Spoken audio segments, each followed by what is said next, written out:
right, so welcome back, especially to John. Nice to have you here again after your walks in the doing the Camino in France. Good to hear about that. So, let's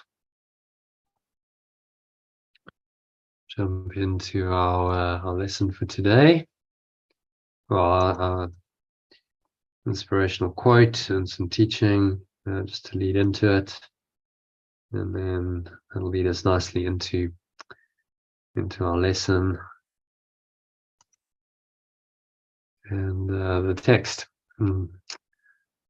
Okay, so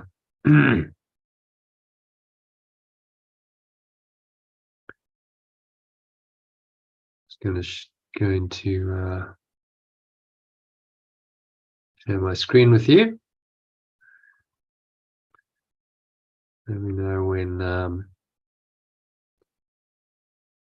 you can see it. And John, if you can read the not that one, if you can read the quote for us, please. Never run before God's guidance. If there is the slightest doubt, then he is not guiding. Whenever there is doubt, don't.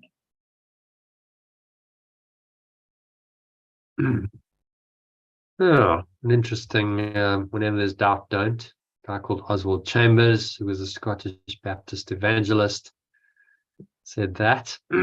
Gives us guidance on how to follow God's or love's guidance. If you feel any doubt, which is a form of fear, obviously, then it's guidance has been obscured by your ego or belief in separation, which remembers the source of all fear. And he advises you don't do anything until there's no longer any doubt in your mind. So, okay, well, I'm not sure, so wait and ask for guidance. So if you're faced with an important decision in your life, you're not absolutely certain about which way you should go, pause and ask for guidance first, and then be patient and wait for a clear answer and the conviction that arises with it. So you might say, well, the theory sounds great, but how does this actually work in practice? So I'll give you an example of, one of my own experiences.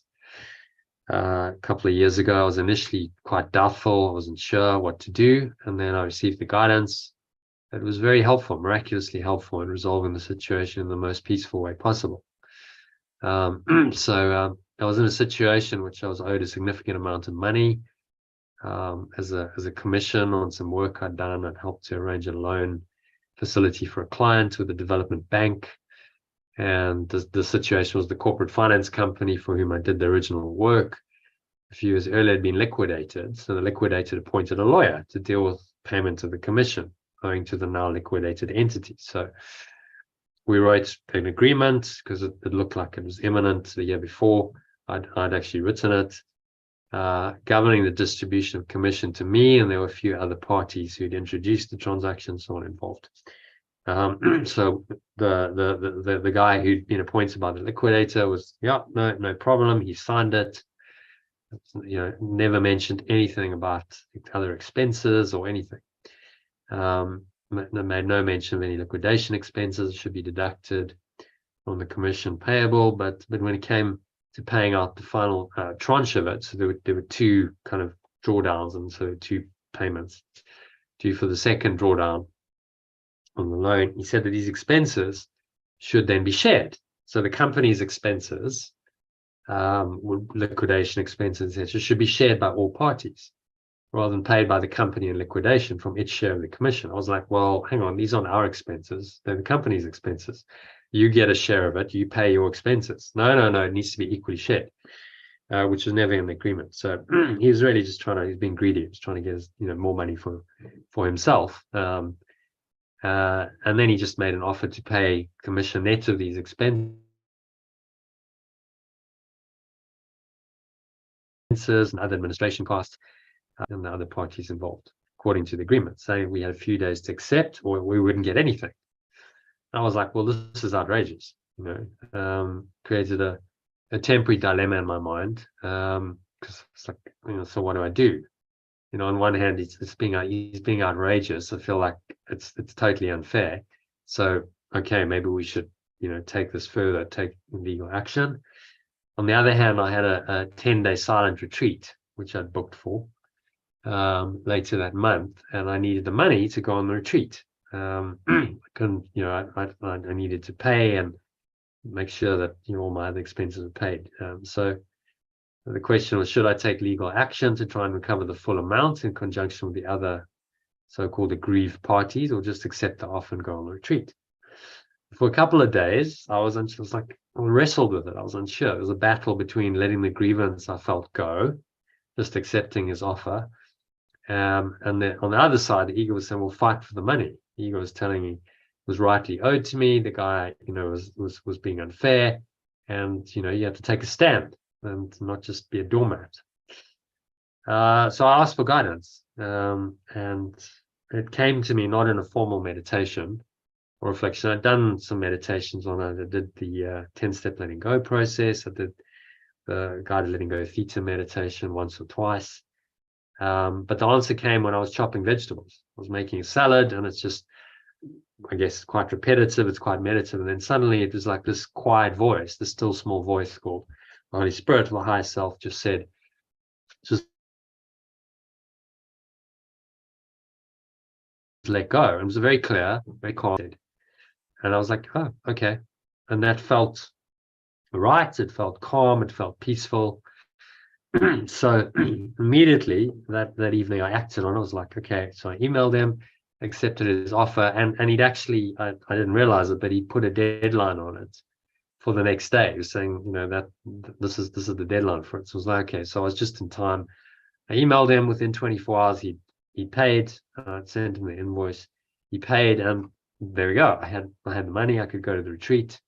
And it was a profound experience. I had a profound mystical experience after doing about 12 hours a day of this quite grueling cross-legged meditation, and not speaking to any of the other participants for 9 days, because it's a silent retreat. I reached a point where I felt it was best to lie down on my bed for a few minutes to rest this aching body, despite the teacher's instruction never to do this. So it was another letting go. It was like, okay, well, actually, I'm just going to go with my intuition.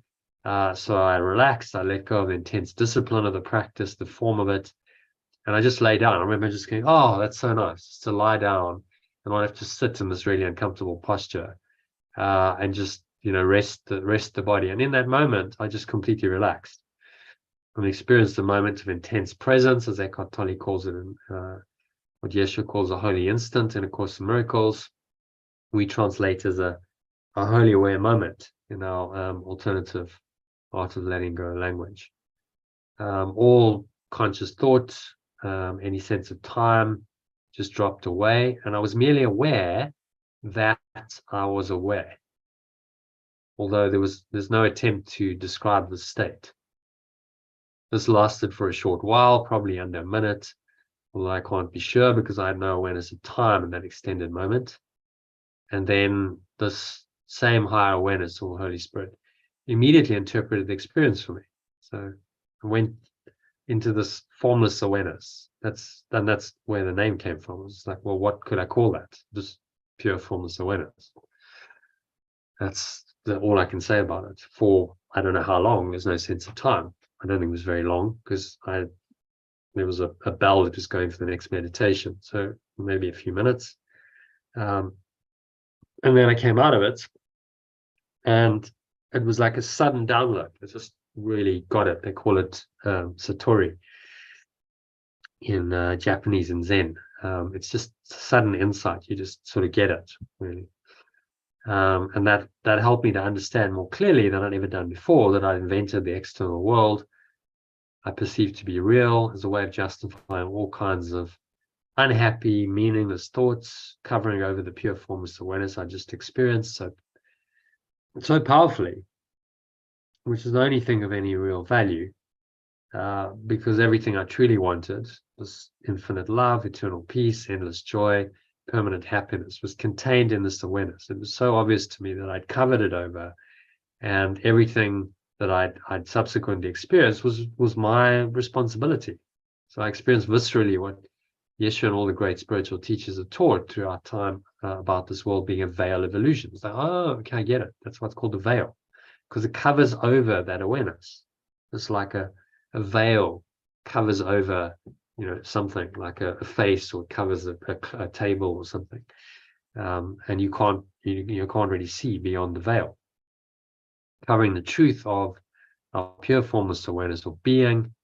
And I felt really deeply sad, having been in bliss a few minutes before. I felt this deep sadness at the time, just devastating. I was like, how could I have done that? And it was very clear in my own mind that I'd done it. So I found myself crying. Whole experience, including the pure formless awareness, but maybe lasted 10 minutes, maybe more, 15 minutes, I don't know. So there was no awareness of time. It wasn't very long, but I'll remember it for the rest of my life, because it was the closest I've ever come to God or the presence. I was in that moment. I was it, and it was me. I was just in this pure formless awareness of perfect love. And then subsequent to it, it gave me a deep insight into the nature and the purpose of the dream world we've constructed to replace our pure formless awareness. So it gave me a taste of the truth, and then it gave me deep insight into the illusion.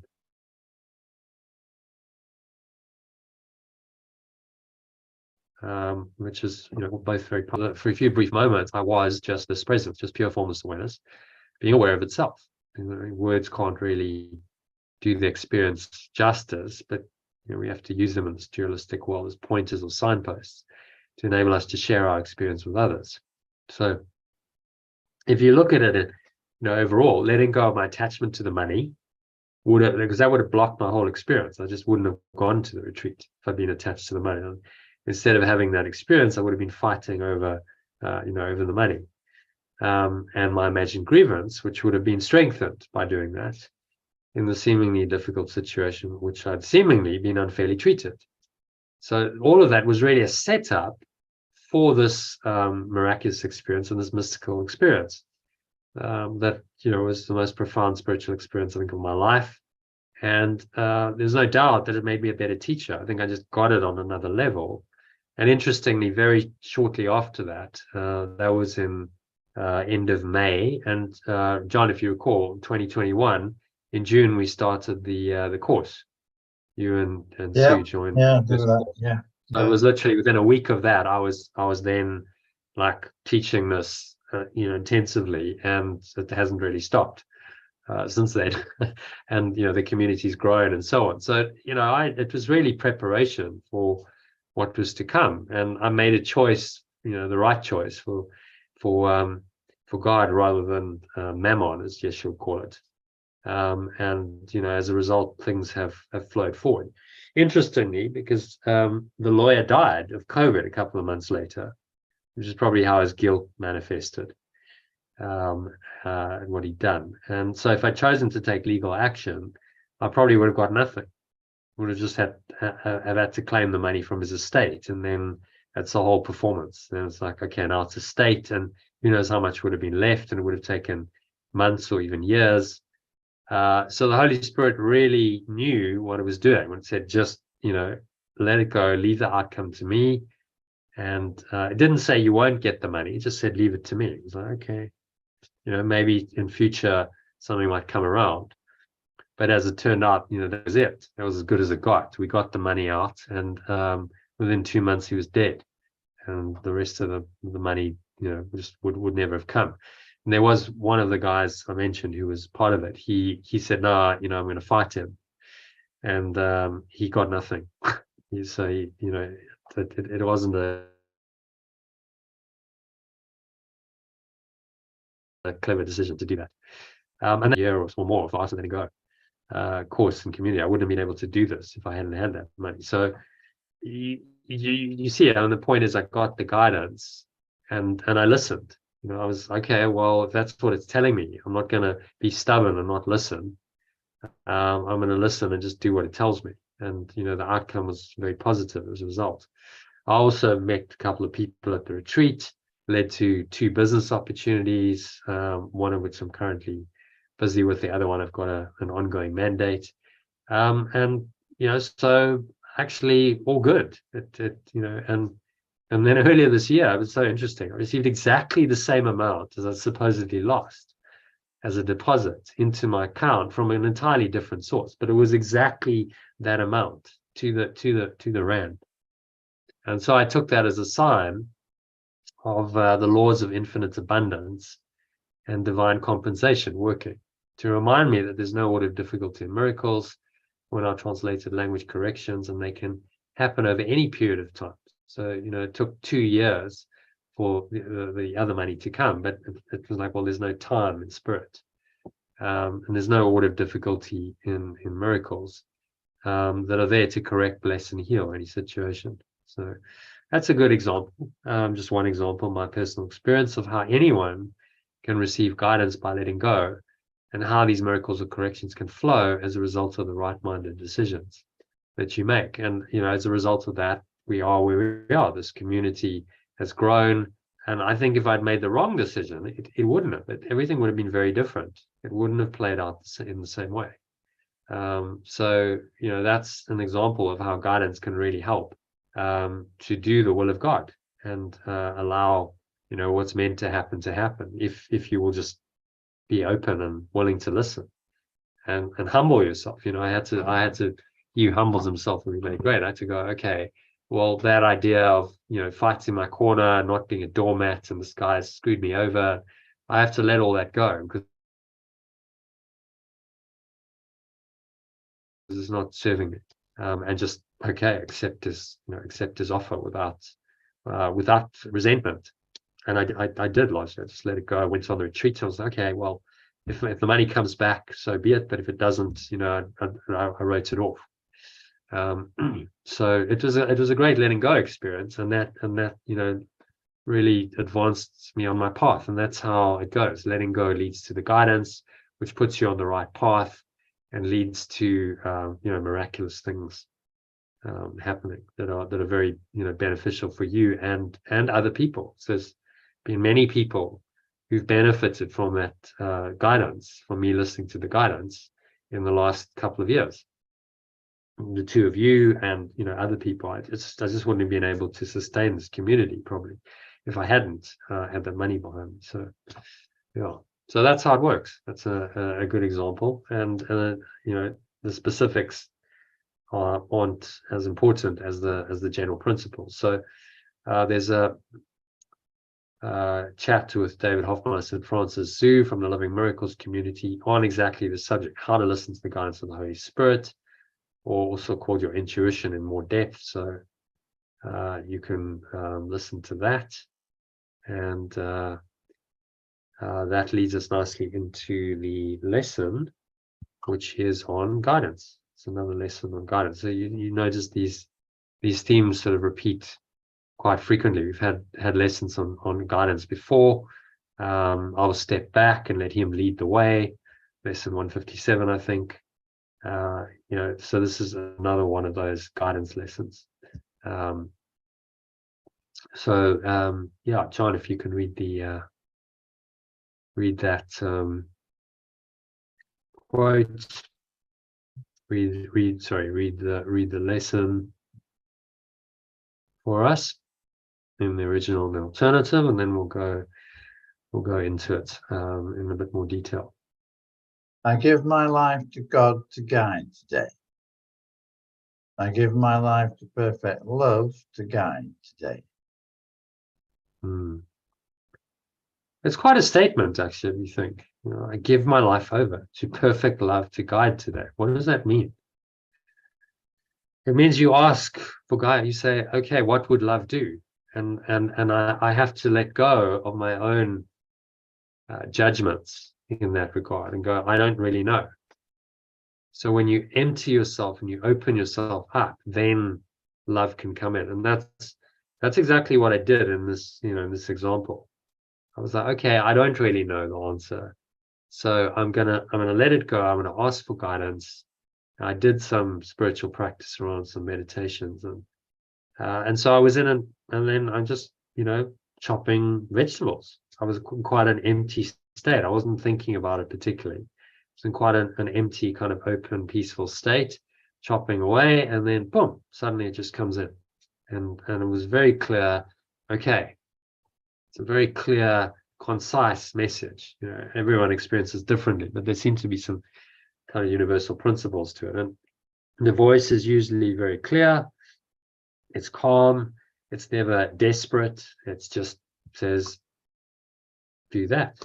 Very simple, you know, do that. And it came as a kind of a voice. It was just let go and leave it to me. That was, you know, that was what it said. That's sort of, I wouldn't say it was, you know, I didn't hear it auditorily, but those sort of, that thought and came in words to me. You know, and there's no doubt there was guidance. And there was some resistance. He was like, no, didn't want to. And then I was like, okay. I meditated again in the evening, and I was like, no, you know what? Actually, you need to. And it was a good thing, you know, a very good thing that I did. It was like, okay, just, you know, humble yourself. It's not about pride and being right. It's just, you know, what's actually going to be best. And I've got a clear guidance, and it feels right and feels peaceful. So, you know, I need to listen to it. I could have ignored it, but that ignoring it would have been, you know, made my life very difficult if I'd done that. And I also thought, I remember going, you know, you got to walk your talk, because I teach this stuff. I was like, if I can't let this go, you know, I may as well pack it in. What am I teaching everyone else to do if I can't do it? You know, I've got to. So it was very much like, okay, you know, you have to walk the talk and do it, even though, you know, part of you doesn't want to. You know, that, I guess, was a test of integrity, and that then led to really the start proper of this community in that 6-week course that you did, John, which then, you know, led to everything else. And you and Sue then introduced a few people, including Sally and so on, and it really blossomed from there. Now it's time for the next. So, okay, so where does this go next? You know, so I'm asking for guidance. Okay, needs fresh impetus. So I've asked for guidance, and, you know, I'm just listening to that and being guided in the same way. And you know, some interesting stuff's happening. Okay, so yeah, I mean, you've lived through some of that. I only met you a week or 10 days later, and then, you know, that course, it was like it had gone to another level. I'd run the courses before for maybe 2-3 people, but that course was like, okay, it's like now it's a proper course, and I could really see, you know, the value and the benefit for people. And then it was like, okay, we're going to carry on and, you know, do the whole year properly. You know, here we are 2.5 years later, so 2 and a bit years later, talking about it. And it was all everything that's happened was a result of that guidance that I received in that moment of chopping vegetables. Okay, so let's dive a little bit into the lesson. We're in lesson 233. So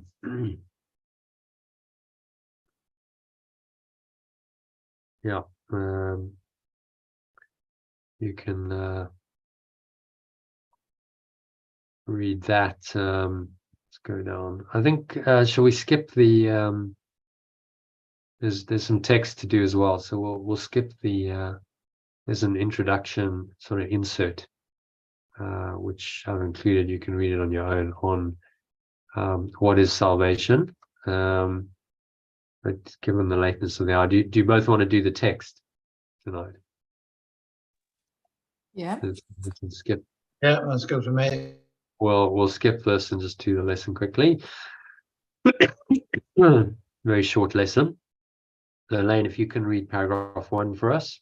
Just read it again. Read the lesson again, and then into paragraph 1, please. I give my life to God to guide today. I give my life to perfect love to guide today. Okay, and then the first paragraph, which is a prayer. My source, I give you all my thoughts today. I want none of mine. In place of them, give me your own. I give you all my acts as well, so that I may follow your guidance instead of seeking goals which cannot be obtained, and wasting time in vain imaginings. Today I come to you. I will step back and merely follow you. I invite you to be the guide, and I will be the follower who questions not the wisdom of the infinite, nor love whose tenderness I cannot comprehend, but which is still your perfect gift to me. Yeah. So what's he saying in this one? Just give everything up, give everything to the source. Stop worrying. There's nothing to worry about. Just give it all up. Yeah. Give all my thoughts. It's really saying, guide my thoughts, guide my words. Maybe we say all my actions. That might be better. Give you all my actions as well. So may follow your guidance instead of seeking goals which cannot be obtained, wasting time in vain imaginings. Today I come to you. I'll step back and merely follow you. Yeah. So we've had this lesson before, I will step back and let you lead the way. Which really is the final outcome of this course. What he's saying to us is we go to lesson. Let's see if I've got up. Let's just go here. Go here. I'll bring up lesson the final lesson of the workbook, which is repeated 3 times. So John, if you can read that, this is where he leaves us in the 5 final lessons of the workbook. So the final end of the mind training is to live your life in this state. This holy instant would I give to you, be you in charge. For I would follow you, certain that your direction gives me peace. I am wholly aware now and every moment. I allow my true self to be in charge, and I follow only its guidance, knowing that it brings me. Yeah. So nice, very nice. Where we page down. And then he gives us just one simple paragraph, which you can read, Elaine, just really along the very much the same lines of today's lesson. The remembrance of perfect love will give me the words I need to help me. It will also give me a thought whenever I need one, and if I need only stillness and a tranquil, open mind, these are the gifts I will receive from it. It is in change of my request, by my request, and it will hear and answer me because it speaks for pure formless awareness of perfect love, my source and its innocent extension. Yeah. So this is where he leaves us.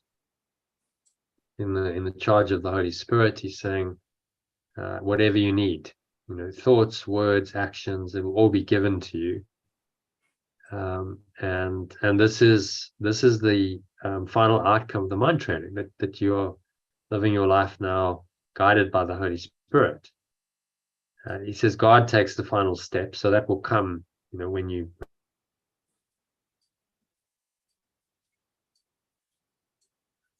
ready. But in the meantime, your job is to listen to the guidance. Yeah. So this is where he leaves us, and then along the way in 233. So this is 130 lessons before. Here's the theme again.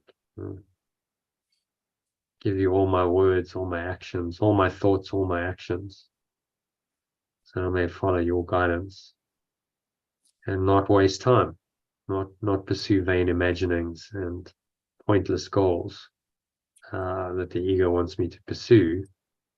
It asks me to step back from my own pursuits, my own judgments, and merely follow His presence.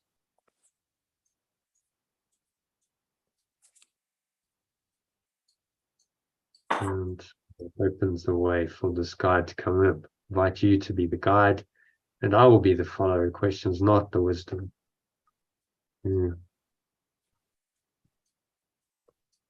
Does not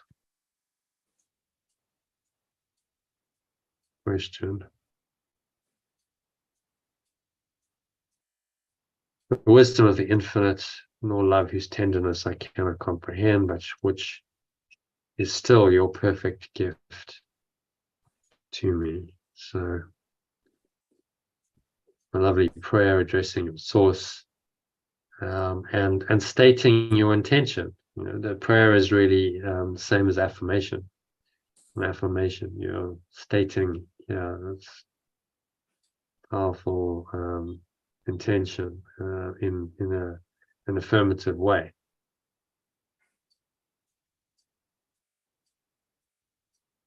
Okay, so any other thoughts on number one?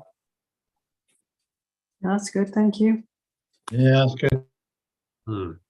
Okay, John, if you can do number two, very short and sweet. Today we have one guide to lead us on.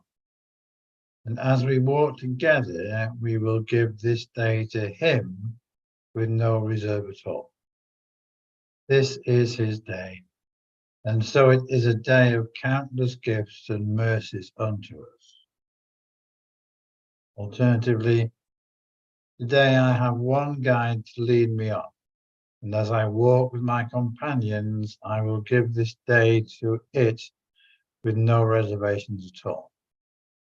This is perfect love's day, and so it is a day of countless gifts and blessings to me. Thoughts on that?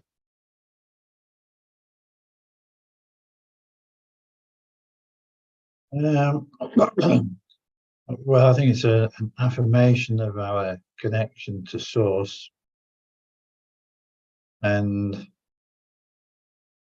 the ability to be, or the gift of being guided if we so choose to be.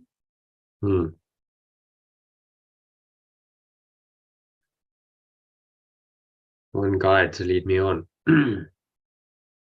So this is another feature of the course, is that there's this request and intention for receiving specific guidance,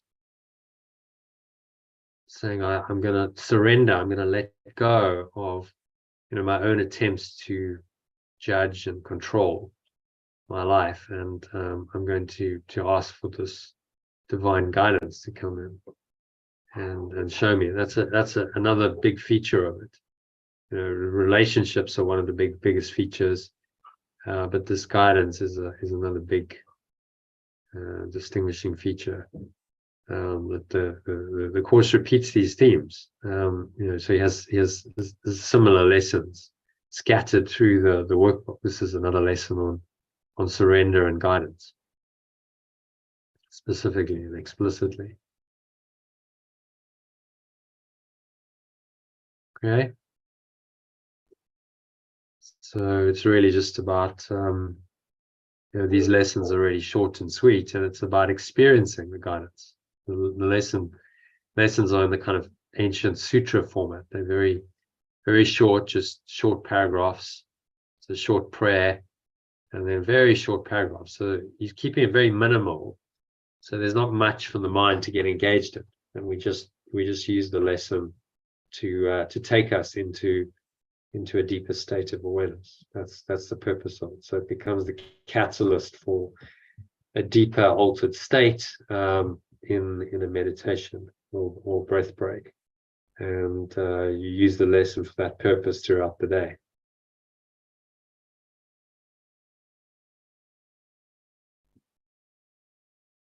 Okay, so any other thoughts on that one? No, it's good. Yeah. Okay. So do you want to do a meditation on it, or should we go straight into the text? I don't mind text. Whatever. Yeah, I'm happy to go straight to the text. Okay. Do that then. So the text. Recording going. Okay, so today's text is section 3 of chapter 28. I didn't rename it. I was silly. I forgot about doing that. So let's just go called what's it called again? I'll tell you now. It's called the agreement to join. Okay, so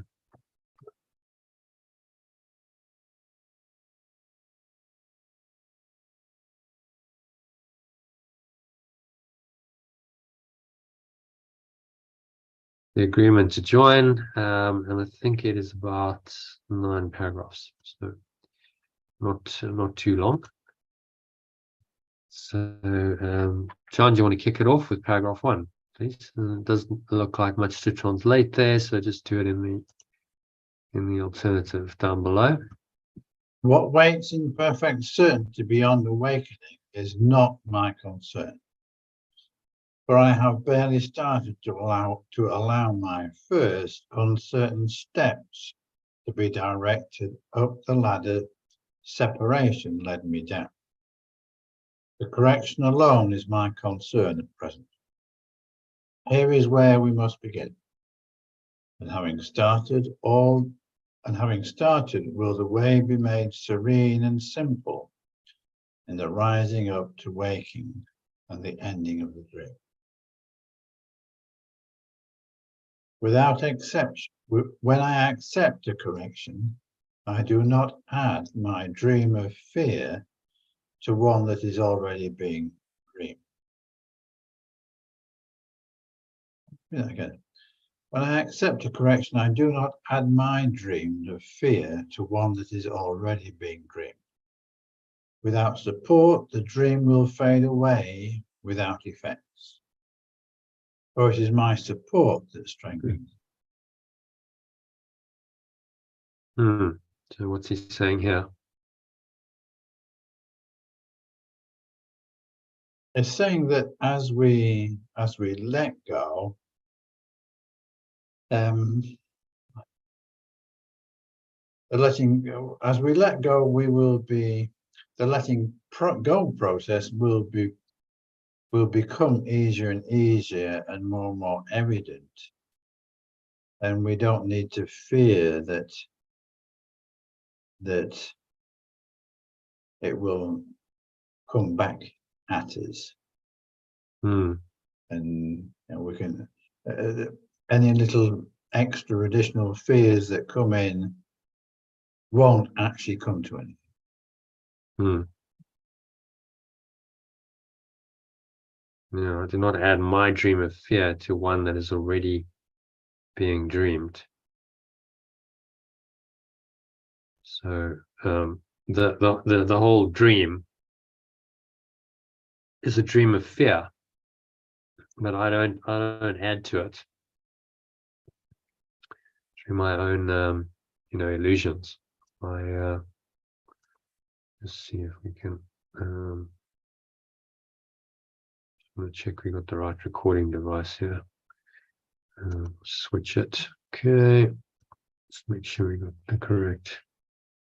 All right. So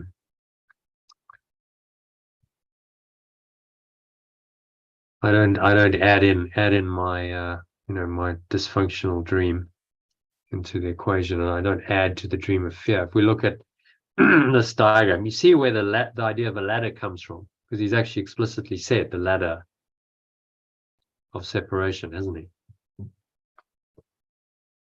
And you go down the ladder of separation. From tiny mad idea, you descend down through these various steps until the lowest point of the ladder is the victim. You think you really are a victim of a world that's outside of you, that's real, and you can really be hurt and be deprived and suffer and die. That's the lowest point of the ladder. That's the lowest self-concept that the ego can take you to.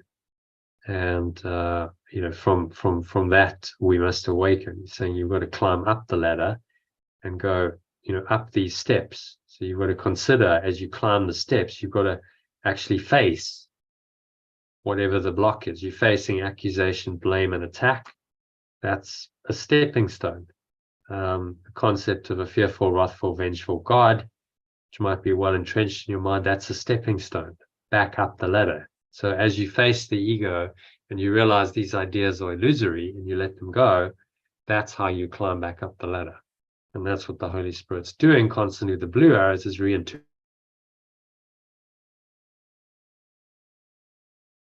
And every time you reinterpret and you let go another level.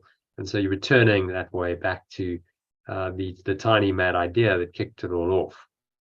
The idea of separation. And ultimately getting to the point at the top of the ladder where that tiny mad idea of separation in your mind is no longer real. And so the entire dream is undone, and everything that comes from that idea of separation, the whole ladder of separation and everything that's been manifested in form, the world of the ego, the physical universe, and our bodies and so on, all of that just disappears.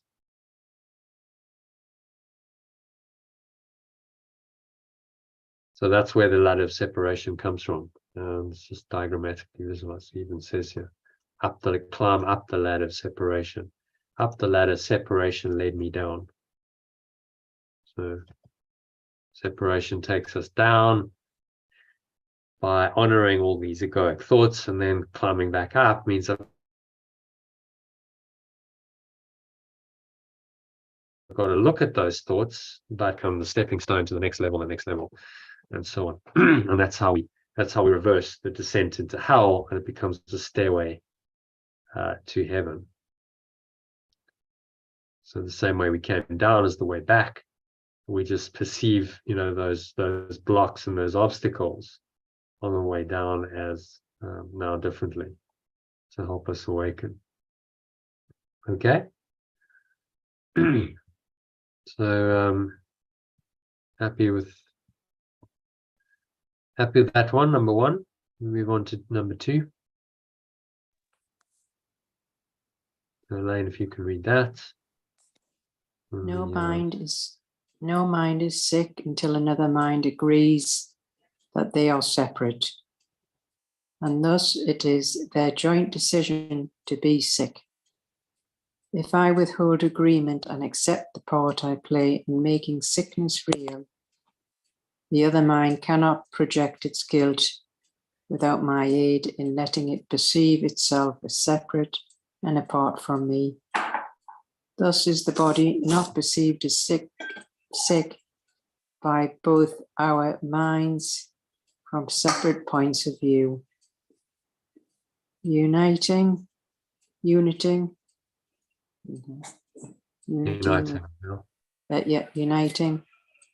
with a companion's mind prevents the cause of sickness and perceived effects. Healing is the effect of minds that join, as sickness comes from minds that separate.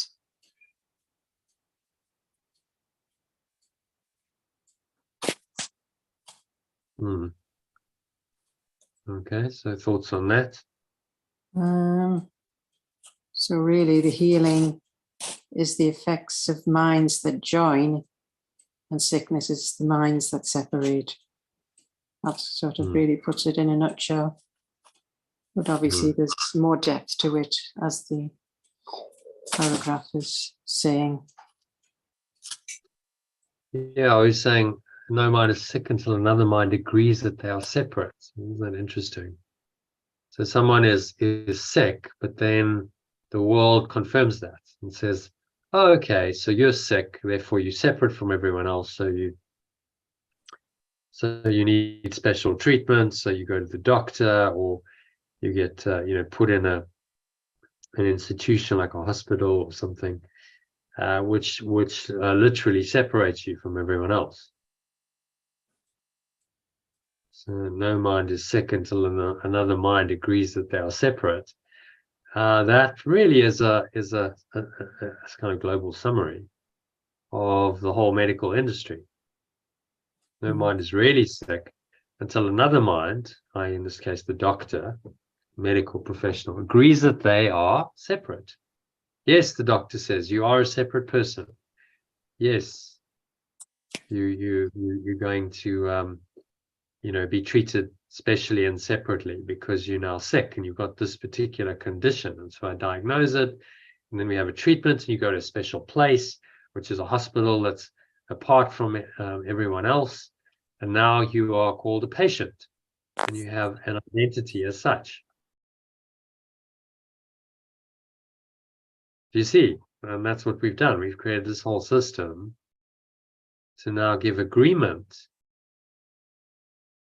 to people, and their mind is sick, but the body follows suit often, and it's all it's all a result of separation. So anything else he's saying there, Elaine, that you want to mention?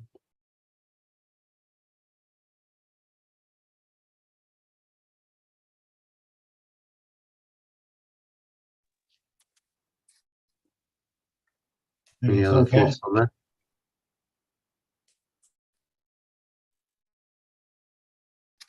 Clear to me, yeah. Well, writing with the companion's mind prevents the cause of sickness and perceived effects. Meaning is the effect of minds that join, as sickness comes from minds separate. So emphasizing ambiguous. The Number 5 doesn't seem as straightforward. Uniting with a brother's mind prevents the cause of sickness. Oh yes, right. Yes, it does make sense now. It's the cause of sickness and perceived effects, because the cause of sickness is separation. When you unite with anyone else, then you are undoing that separation, which is the cause of sickness. If I truly unite, and I have this holy relationship, that prevents any cause of sickness.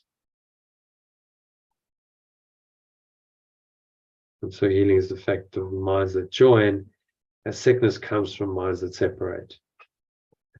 So whenever our minds join and we acknowledge we are one, that's healing. And whenever we separate, that's sickness. And you can't reconcile those ideas. They're opposite. They always will be.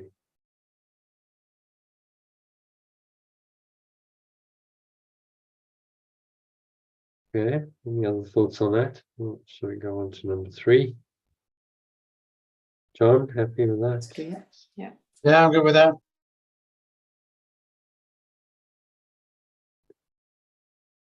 Okay, so you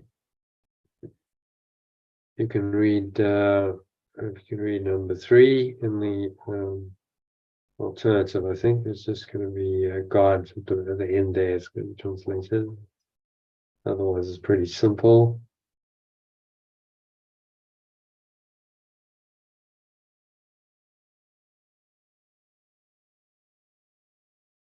Yeah, so you want to read number 3?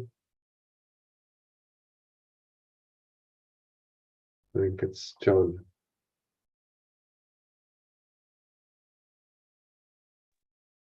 Can you read it, John? Yep. The correction does nothing only because the minds join and cannot separate. Yet in the dreaming has this been reversed, and separate minds are seen as bodies, which are separated and which cannot join. Do not allow my comparison to be sick. For if he is, do not allow my companion to be sick. For if he is, have I abandoned him to his own dream by sharing it with him? He has not seen the cause of sickness where it is, and I have overlooked the gap between us. Okay, just let me catch up to you. So in separate minds, the correction does nothing only because the minds are joined, they cannot separate. Only because, just because, only because. Okay. Yet in the dreaming, there's a comma there, I think.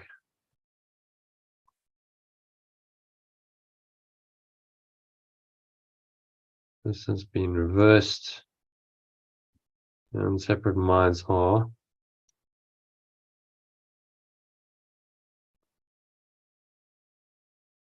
perceived as bodies, are separated and so cannot join. So that's how the body makes the separation real. So I know you're separate because you have a body, and then the perception gets focused on the body. And so there cannot be a joining ever of bodies. Only attempt at doing that is called sex, but it doesn't do, it doesn't come close to the joining on a mental level. And I do not allow my companion to be sick, or if he is, do not allow my companions, shall we say, companions to be sick, or if they are,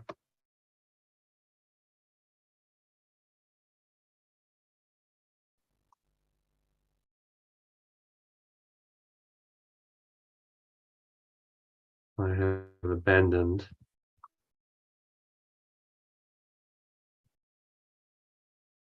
them to their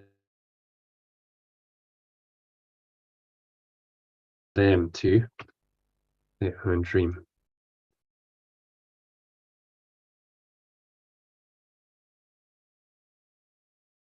By sharing it with them.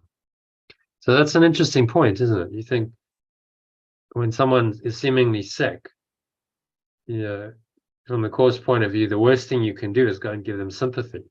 Oh, poor you, tell me all about it. Because you're joining in the sickness. It says, I do not allow my companions to be sick. I do not allow my companions to be sick in my perception, is what he means. The condition and whatever they're experiencing is as it is, but my perception of it is my responsibility.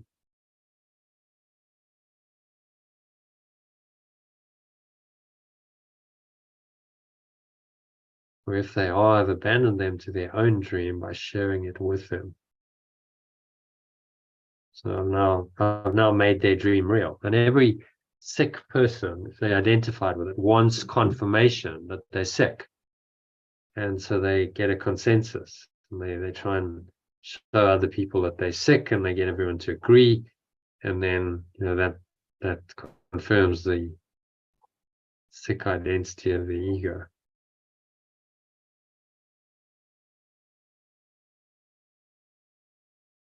Okay.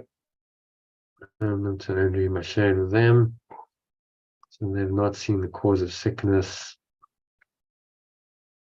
Make it plural to avoid the masculine feminine split. So they've not seen the cause of sickness where it is in the mind.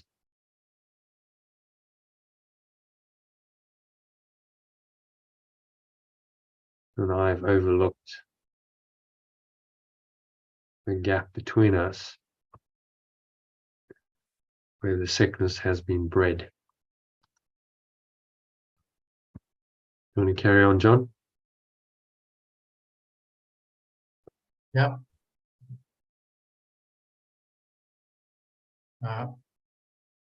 Thus are we joined in sickness to preserve the little gap unhealed, where sickness is kept carefully protected, cherished and upheld by firm belief, lest pure formless awareness of perfect love should come to bridge the little gap that leads to it.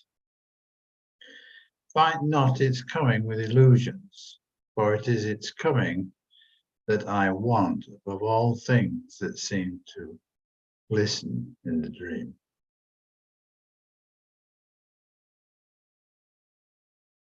Yeah, just changing a couple of things. So the little unhealed gap where sickness is kept carefully protected, cherished, and upheld by firm belief. Lest, that's quite old-fashioned, isn't it? So maybe in case would be more modern, held by firm belief.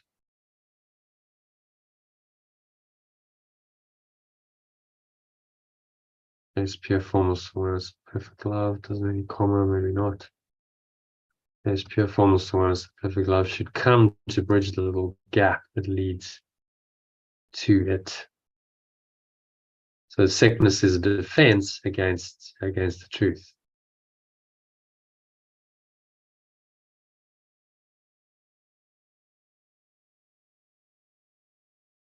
Fight not its coming with illusions.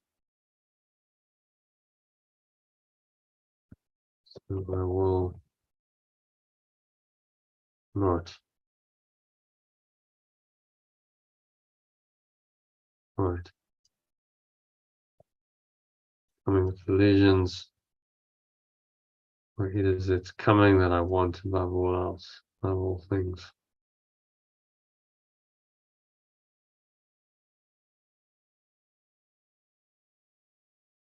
And I'll fight its coming with illusions, for it is its coming that I want above all things that seem to glisten in the dream.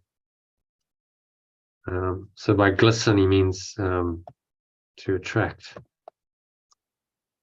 me in the dream. So what's he saying here in summary, John? It's saying that in order to do our companions, to be of service to our companions, we must not collude with them in their dream of being sick. Because all that will do is create or crystallize the gap between us. Yeah, that's, the difference between sympathy and empathy. Sympathy, you collude with them to make their sickness real. So sympathy doesn't help you or them to heal, whereas empathy says, I understand what you believe about this, and you may think that you're sick, so I understand that. I have some understanding of your position, but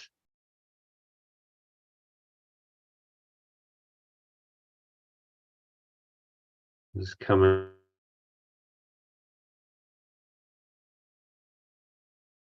above. It's coming in dream.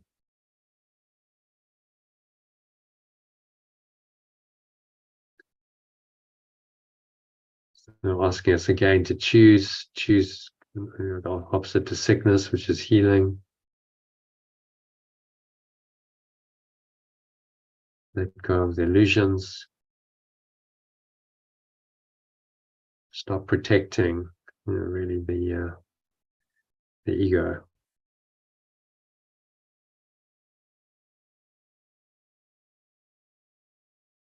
So, any other thoughts on that one? No, I think it's clear. It's nicely put. Yeah, we'll not fight its coming with illusions. So I think that, you know, the key thing we got to realize is the ego is defending itself all the time, and so it's using these things like sickness as defenses.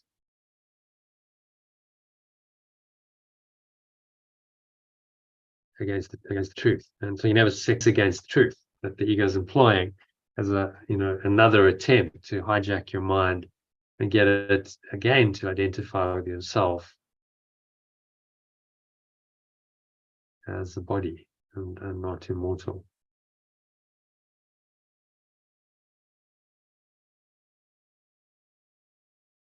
Okay, so happy to move on to number 4. End of dreaming. Lane, if you can read that one in the alternative, please. The end of dreaming is the end of fear, and love was never in the world of dreams. The gap is little, yet it holds the seeds of pestilence and every form of ill, because it is a wish to keep apart and not to join, and thus it seems to give a cause to sickness, which is not its cause. The purpose of the gap is all the cause and sickness has, for it was made to keep me separated in a body which I see as if it were the cause of pain.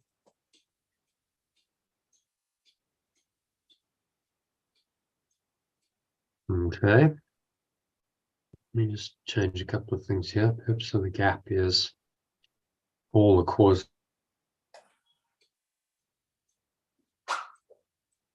that sickness has, and the only cause.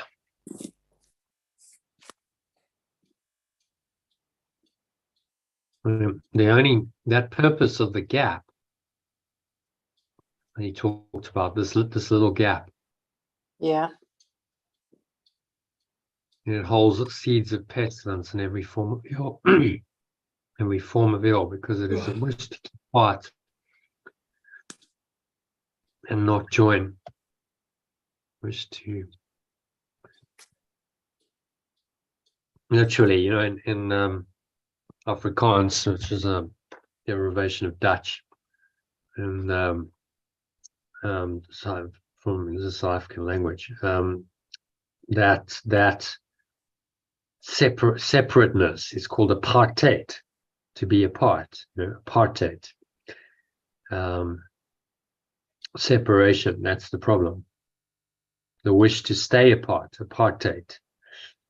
What most people don't realize is that you know, it's not gender, race specific or anything. It's just it's the idea of separation that's the problem. Apartheid is a mindset of separation.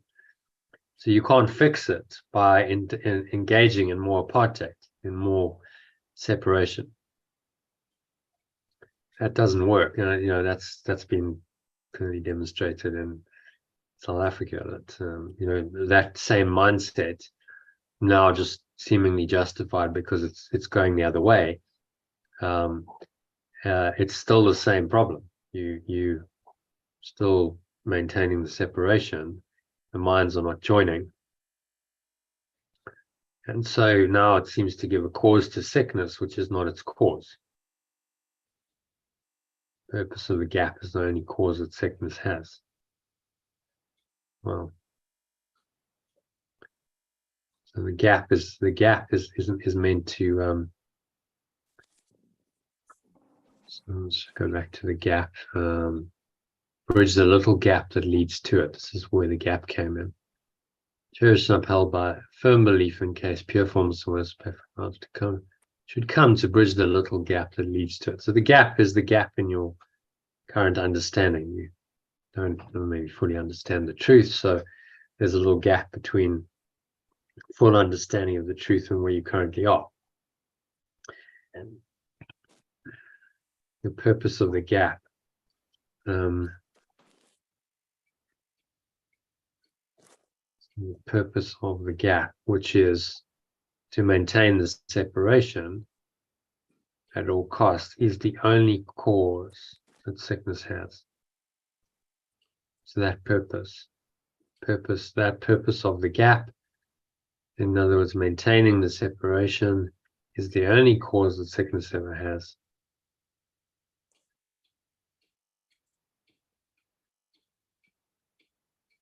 For it was made to keep me separated in a body which I see as if it were the cause of pain.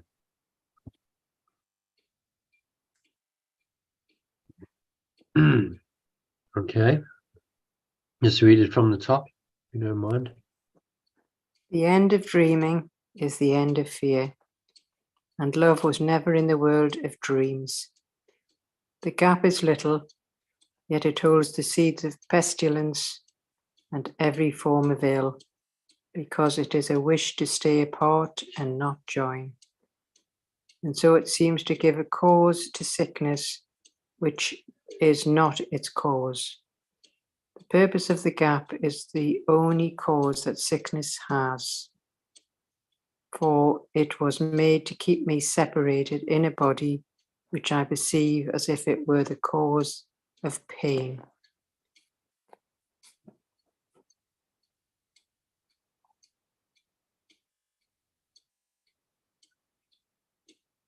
Yeah, so what's on that? Well, this little gap just feels a bit of a contradiction there. For it was made to keep me separated in a body which I perceived as if it were the cause of the pain. What the little gap is? Yeah. Purpose of the gap. It's the only cause that sickness has. For it was made to keep me separated in a body. Or maybe he's talking about the sickness there. Yeah. Is he talking about sickness or the gap? Purpose of the gap is the only cause that sickness has. I'm thinking gap is between the separated self and the truth. And there's a gap. So, I don't know. Yeah, but when he says it, is he referring to sickness or is he referring to the gap? Yeah. So what does it mean? What do you think? Is he referring to sickness or is he referring to the purpose of the gap is the only cause that sickness has? For, okay, so that's, I'm saying for, because of that, it was made, or it was made, so sickness was made to, I think that sickness, the gap was made to keep me separate. It could apply to either. How about there? Let's when resolve this. Eckhart Tolle They were both.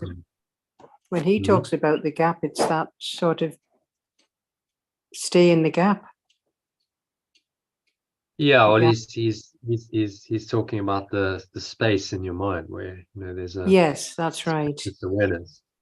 Before Yesha's it using goes the on. gap as the you know the gap between your full awakening, bridge the little gap that leads to it. So it's the little gap between where you currently are in your understanding and awareness and the total pure formless awareness of perfect love. There's a gap in that understanding. Yeah. You're saying, well, it's actually a little gap, but the purpose of the gap, Yes. the purpose of the gap is to maintain the separation. That idea, you know, the intention to maintain the separation is the only cause that sickness has. For they were both made. Let's clarify instead of it. You're not sure whether it's sickness or the gap. For they were both made to keep me separated in a body which I perceive as if it were the cause of pain. Right. And that's why we have bodies that can hurt and suffer and age and die, because it tells the mind, therefore, that the separation must be real. The gap does. Well, the sickness is the manifest form of the gap.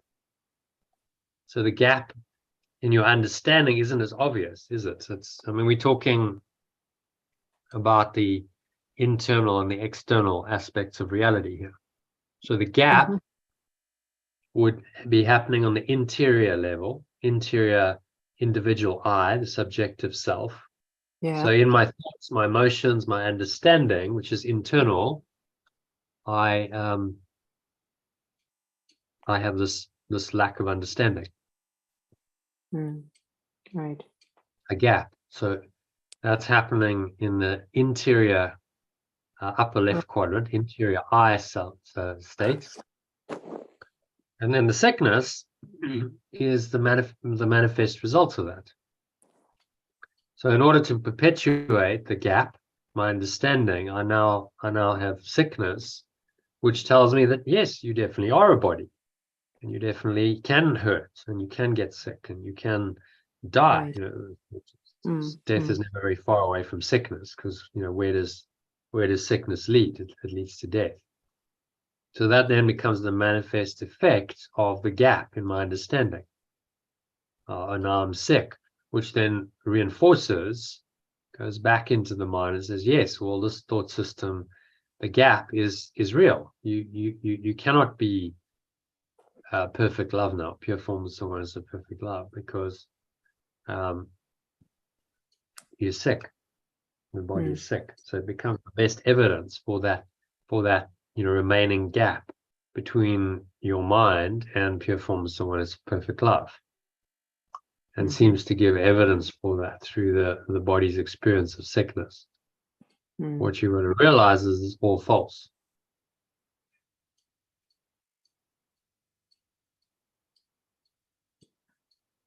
None of it's true.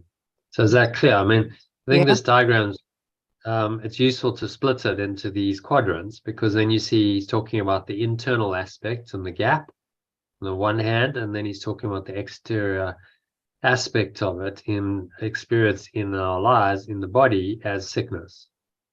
And he's saying those are, you know, integrally connected. You can't disconnect the one from the other.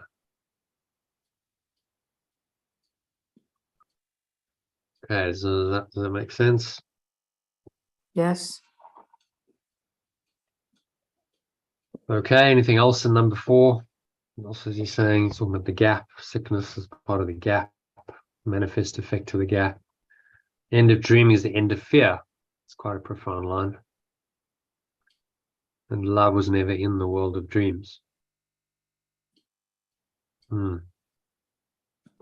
So when we end fear, we end dreaming. End of dreaming is the end of fear. And then he qualifies that and says, love was never in the world of dreams.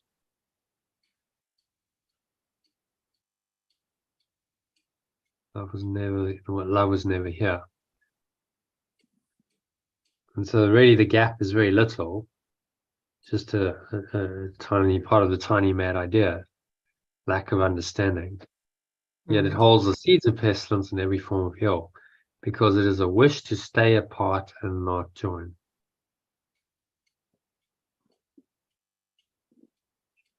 So it seems to give a cause to sickness, which is not its cause.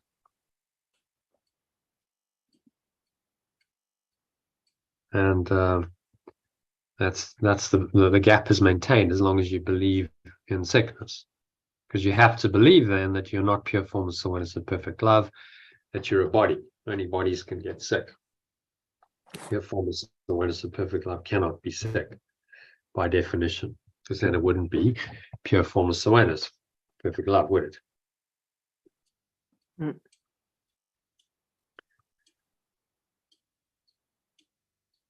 Okay. Yeah, that's fine. That's number 4. John, happy to move to number 5. You can read number 5 in the. Do you want to read it in? No, it's not much to translate. Do you want to just read it in the alternative, please? The cause of pain is separation, not the body, which is only its effect. Yet separation is but empty space, enclosing nothing, doing nothing, and as unsubstantial as the empty place between the ripples of a ship has made in passing by,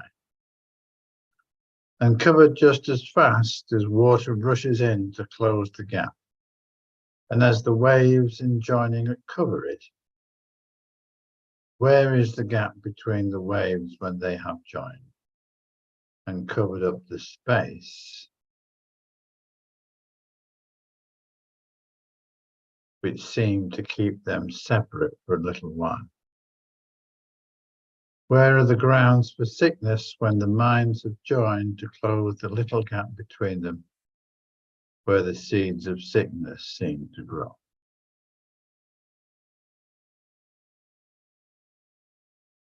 Well, it's nice. Okay. No, nice. Very poetic.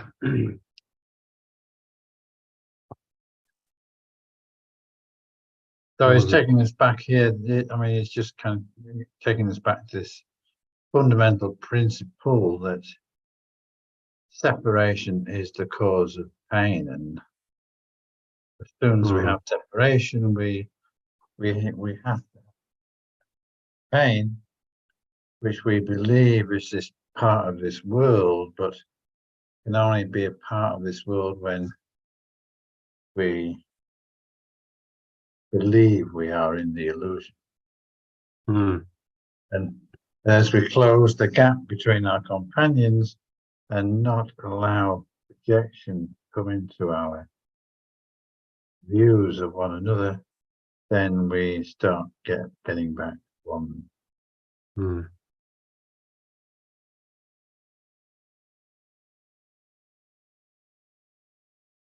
Nice analogy of the waves. Yeah. Covered over. He does that really well, actually, although it's an illusion. He uses examples in this world, particularly in the natural world, quite well to illustrate the point. Where is the gap between the waves when they've joined and covered up the space which seemed to keep them separate for a little while? Yeah, it's nowhere. So was it ever there? Where are the grounds? So in the same way, where are the grounds for sickness when the minds have joined to close the little gap between them, where the seeds of sickness seem to grow?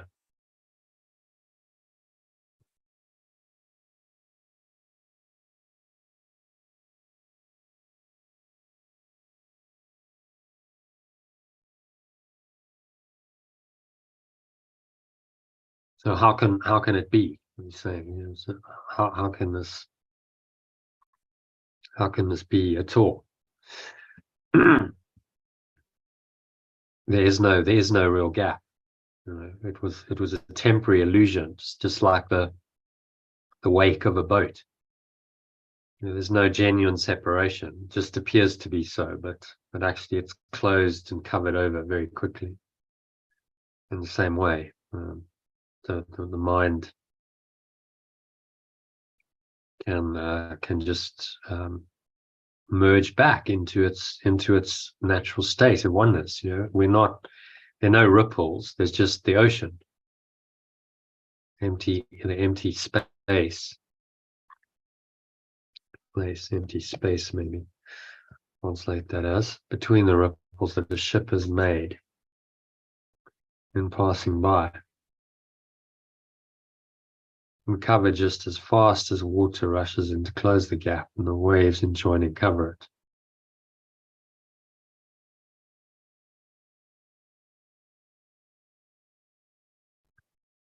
So a good analogy, and just making us realize the ridiculousness of the idea that the separation is permanent. So, well, it's closed over immediately. You have a little ripple, it's a fluctuation, but actually nothing's really happened. The gap is closed immediately. So if we could just accept that, then the healing is there, and the minds that seem to be separate or not, where the seeds of sickness seem to grow in separation, the minds joining to close the little gap will heal. And very often, if you look at really good healers and carers and so on, they are their joining with their patient is critical to that the patient's recovery. It's well known that healing effect. So we see the the examples of it in the world.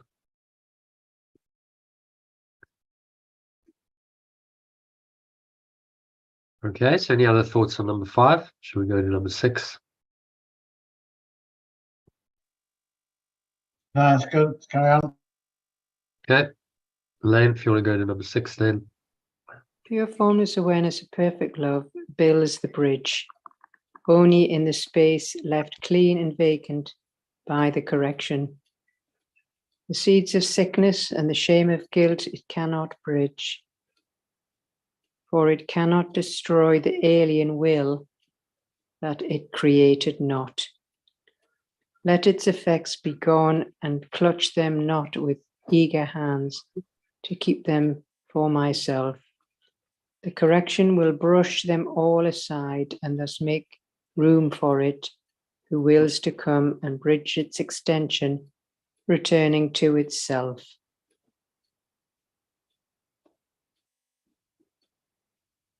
It's just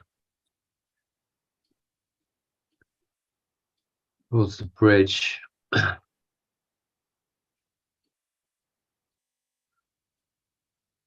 But only in the space left clean and vacant by the correction. Seeds of sickness and the shame of guilt. It cannot bridge. It cannot destroy the alien world that it did not create. And its effects be gone, and not clutch them with eager hands to keep them for and I do not clutch them with eager hands to keep them for myself. Correction will brush them all aside, and so make room for it who wills to come and bridge its extensions, returning to itself. So make room.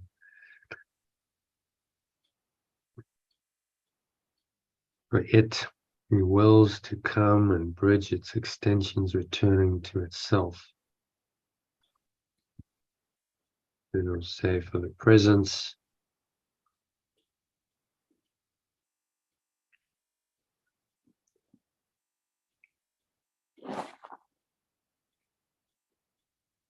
Wills to come and bridge its extensions, returning to itself. Okay, do you want to read that just from the top? Make sure we got the translations okay. Pure formless awareness of perfect love builds the bridge, but only in the space left clean and vacant by the correction. The seeds of sickness and the shame of guilt it cannot bridge, for it cannot destroy the alien will that it did not create. Let its effects be gone, and do not clutch them with eager hands to keep them for myself. The correction will brush them all aside, and so make room for the presence which wills to come and bridge its extensions, returning to itself.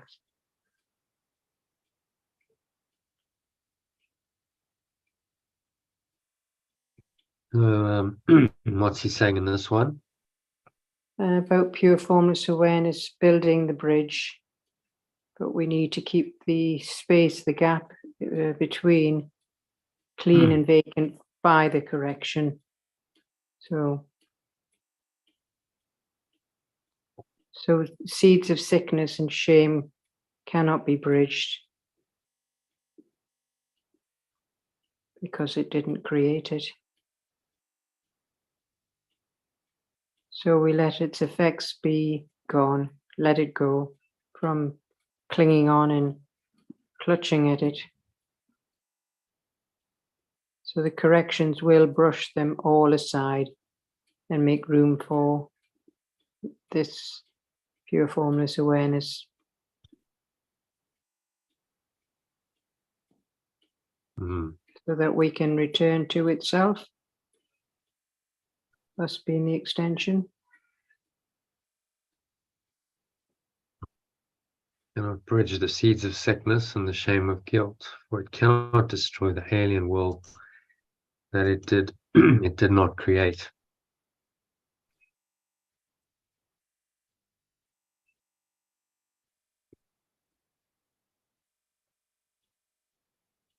So the only way is to just let them go.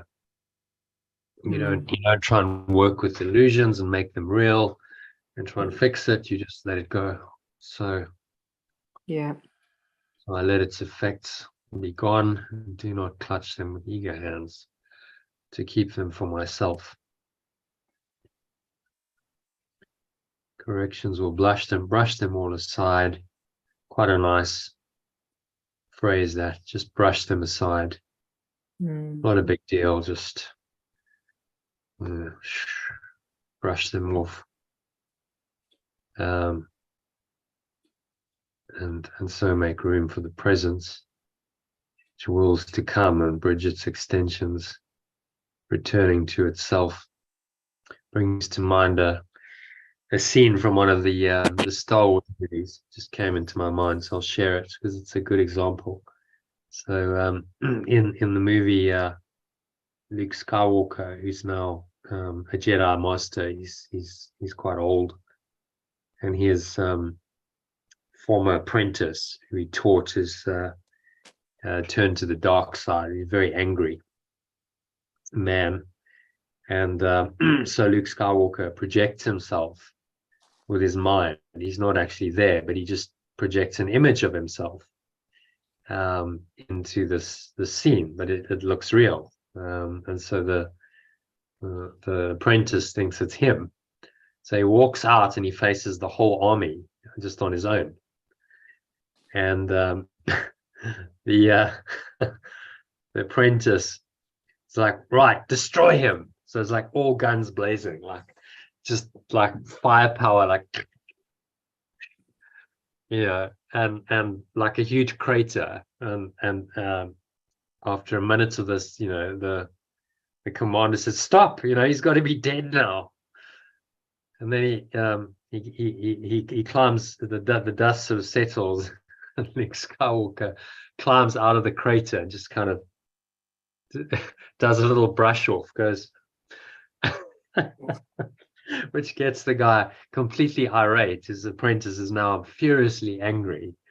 So he goes down to fight him, and he hasn't clicked that he's not really there.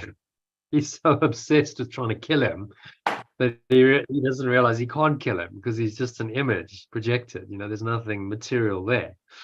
And of course, it's all a delaying strategy, because now they held up, and that gives the other guys, the resistance, time to escape. But it's just a classic scene in a movie where he gets off and he just like lightly just brushes it aside. And I thought, well, that's exactly the attitude we should have to the ego. It's like, okay, so all of that hatred and anger and attack and guilt all projected at him, and he's just like, well, it's nothing really, just brush it off. You want to try and kill me, but you can't. You want to hurt me, but you can't. It was really a powerful message in that, because he's above it. He's projecting himself there with his mind. So there's no body. You can't hurt what's incorporeal. Try as you like. Bombs and bullets and guns and everything won't actually make any difference if you're not physical. So it's a great spiritual message, which just came to mind in this brushing the illusions aside, making room for the presence, which wills to come and bridge its extensions, returning to itself.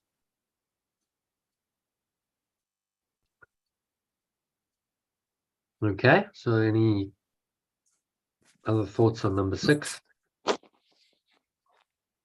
That's good. And just brush it off, brush it aside, and these things can't grow in your mind then if you do that. Yeah, that's good. All right. So number 7, John, if you can read that.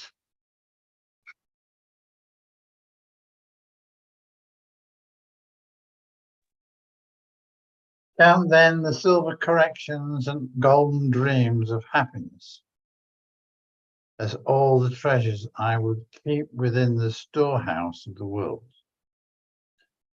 The door is open, not to thieves, only to my starving companions, who mistook the gold, who mistook for gold the shining of a pebble, and who stored a heap of snow that shone like silver. They have nothing left behind the open door. And what is the world except a little gap perceived to tear eternity apart and break it into days and months and years? And what am I who live within the world except a picture of the extension of source in broken pieces, each concealed within a separate and uncertain bit of clay?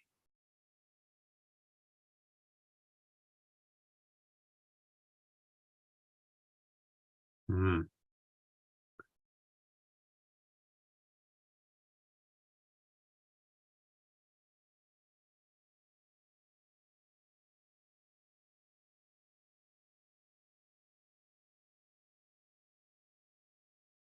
So what's he what's he saying here?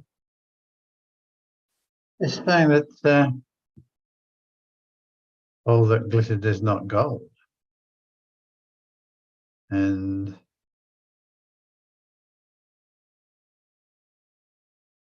we can choose to spend an eternity out in the cold, or we can come in and rejoin with Source. Mm. What is the world except a little gap perceived to tear eternity apart and break it into days and months and years? Tear eternity apart. And now we have days and months and years and time and little segments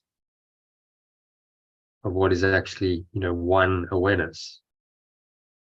What is actually always now has been torn apart apparently into and segmented into these illusory constructs we call days, hours, days, months, years, when really it's always now. None of that really means anything at all because it's always just now. And the now is the closest approximation to eternity in this world we can find, which is why it's key in all the spiritual teachings.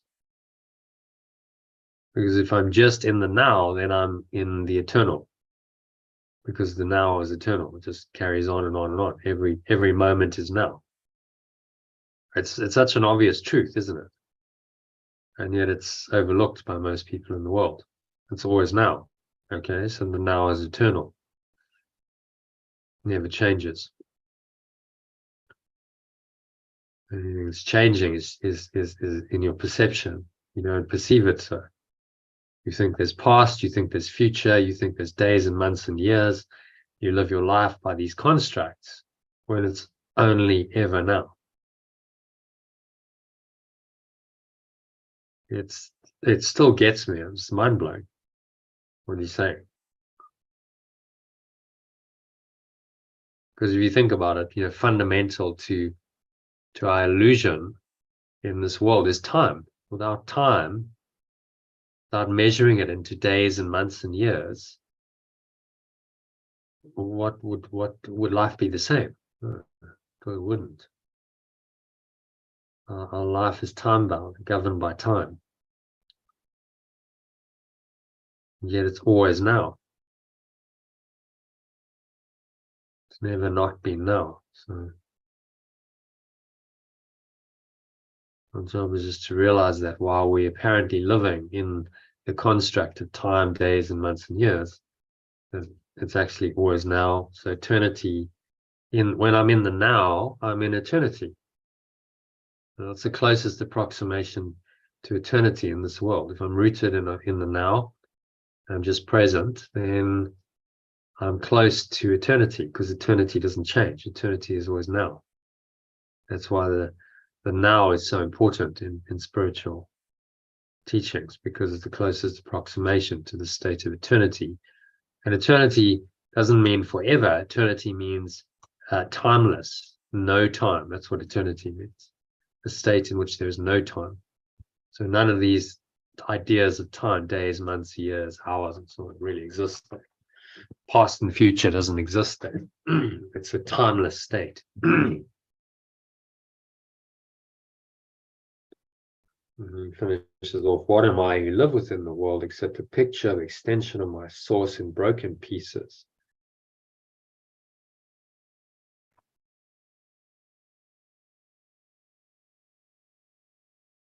Each concealed. What are you? So it's using the plural you there. Picture, extension, my source in broken pieces, along with my companions. So we'll make that, bring in the others. Do plural there. Each concealed within a separate and uncertain bit of clay, which is the body. Clay is the bit of clay.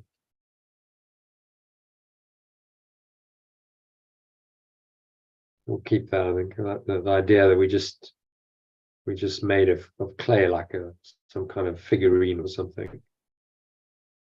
Just you're made up, but not real.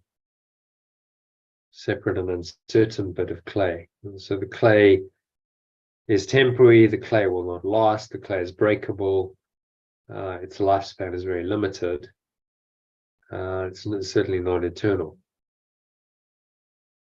And yet we identify with the uncertain, separate bit of clay rather than the eternal. That's what he's saying. Don't do that.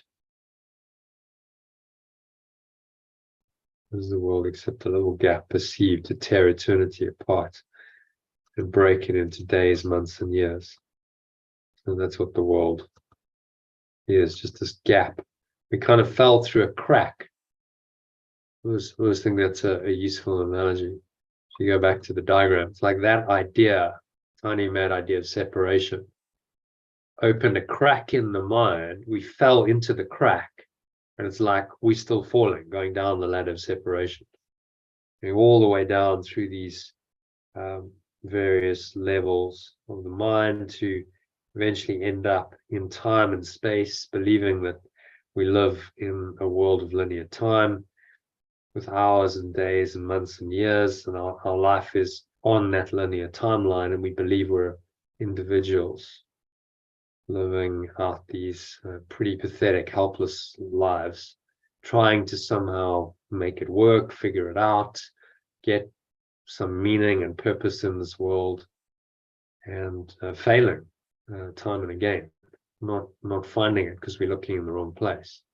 That's another view of the timeline. So we think we caught up on the timeline, all the events in our timeline are real, and we're heading from birth to eventual death.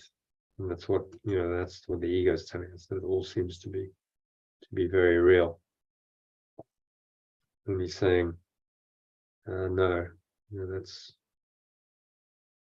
just a picture of an extension of source in broken pieces, fragmented, seemingly alone in a body. All these fragmented minds having their dream experiences is chaos, really. It's a picture of separation. The mind is chaos. And whatever happens in this linear dream of yours is just part of the chaos of the ego.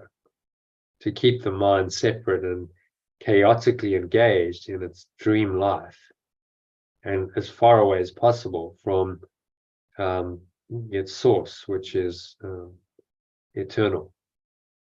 Eternity, the now, it's all the same. It's one awareness that does not change and is not affected by days and months and hours and the events of time and space at all. It's completely transcendent. And it's our job to go back to that by transcending this entire construct and saying, I realize none of it's true and none of it's real. So I return my awareness gratefully to my source, which is the only thing that is real. Okay, does that make sense?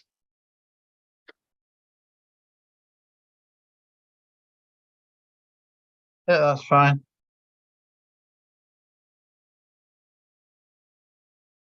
Okay.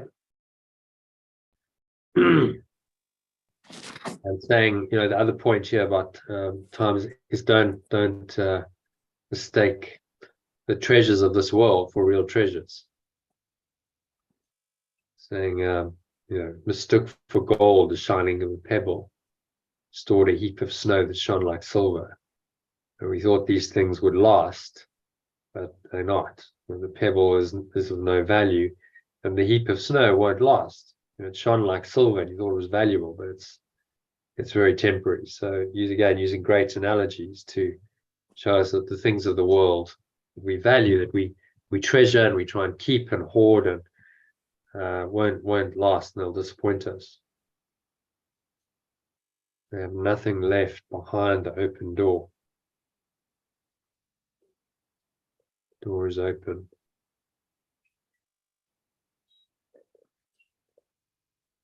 So really, once that door to another reality opens, there's nothing left behind it. You leave that old reality and look on it, for the last time. And go, what is this world really? Except a little gap perceived to tear eternity apart. Break it into days, months, and years. What am I live in the world except a picture, extension of my source in broken pieces, along with my companions, each concealed within a separate and uncertain bit of clay. Powerful imagery, really. It's very powerful, quite moving, I find. Trying to bring to our awareness, what we've done. That this is just, this is how we perceive ourselves in this world if we're in the ego. Okay, happy to move on. Yep. Be not afraid, my child, but let my world be gently lit by corrections. And where the little gap was seen to stand between me and my companion, join him there. And so sickness will now be seen without a cause. Dream of healing in letting go. Just pause it there, eh? I'm just catching up where I perceived a little gap.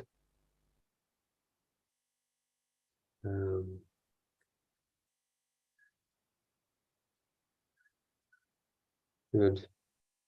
Me and my companion.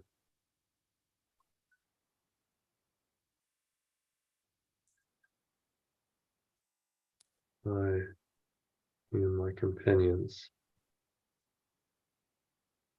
I join them and I join in there. I join my companions.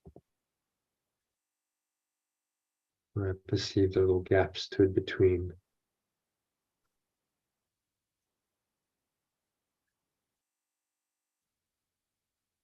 Between us.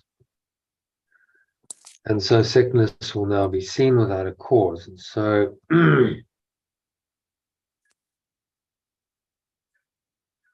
I will understand. So I don't know, understand. That sickness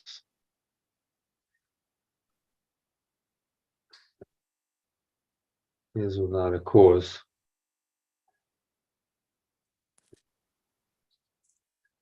Dream of healing and letting go of lies.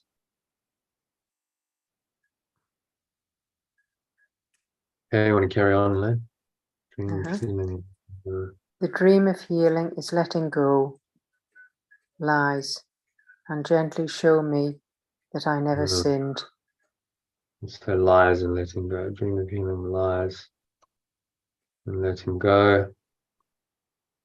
And gently shows me that I never sinned. The correction would leave no proof of guilt to bring my witness to what never was. And in my storehouse, it will make a place of welcome for my source and my true self. The door is open, that all those may come and would no longer starve, and would enjoy the feast of plenty set before them there. And they will meet with my invited guests. The correction has asked me to come to me. Yeah, it's just this corrections leave no proof of guilt to bring me witness to what never was. In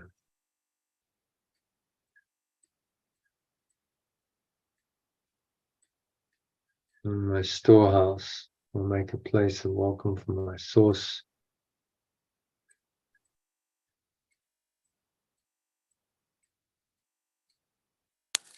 Make a place of welcome for my source and my true self. In my storehouse. The door is open.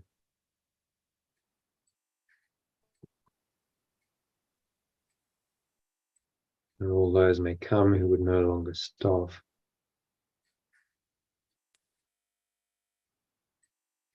All those who would no longer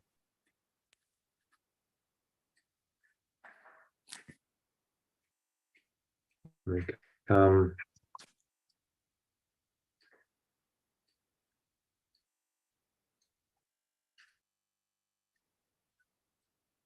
And enjoy the feast of plenty set before them there.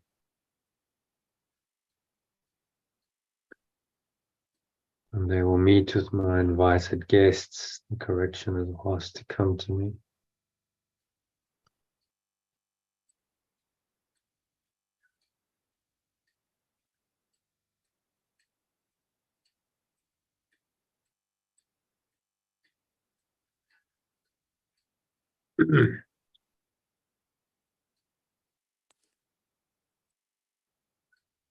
Okay, I'm going to read that from the top and then give some commentary on it. I am not afraid, but let my world be gently lit by corrections. And I join my companions where I perceived the little gap stood between us. And so I can now understand that sickness is without a cause. The dream of healing lies in letting go and gently shows me that I never sinned. Corrections leave no proof of guilt to bring me witnesses to what never was. And it will make a place of welcome for my source and my true self in my storehouse. The door is open so that all those who would no longer starve may come and enjoy the feast of plenty set before them there. And they will meet with my invited guests that the correction has asked to come to me. Yeah, and the invited guests are the Father and yourself, source and your true self. Make a place of welcome for my source and my true self in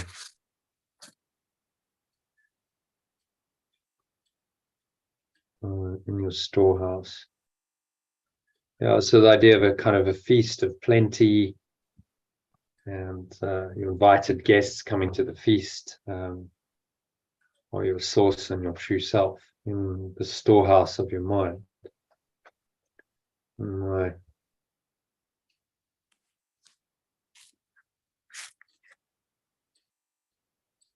Door is open, so that all those who no longer choose to starve may come and enjoy the feast of plenty set before them. How about we say the abundant feast? So he's talking about, life. In the Bible, there's a saying, you shall have life, and abundant life, or the abundant feast. The abundance of life is being present, being present to your source, being present to your true self, and allowing that to bring you a very different experience of the world. That's the abundance of life. Or the abundant feast set before them. And they will meet with my invited guests. Correction is asked to come to me.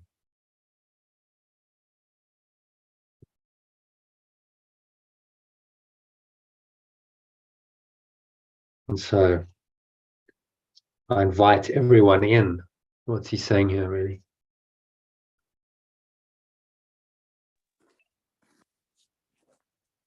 Open for all of us, this pure formless awareness.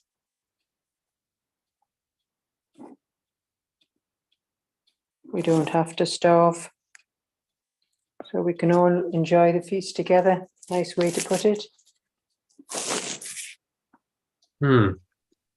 He uses these worldly analogies, really well, because we all, understand what a feast is. We've all been invited to dinners and lunches and so on, and it's lots of food, and everyone's joining in, and it's a feast of plenty, and everyone's happy. And he's saying, well, it can be like this always spiritually, and you welcome everyone in.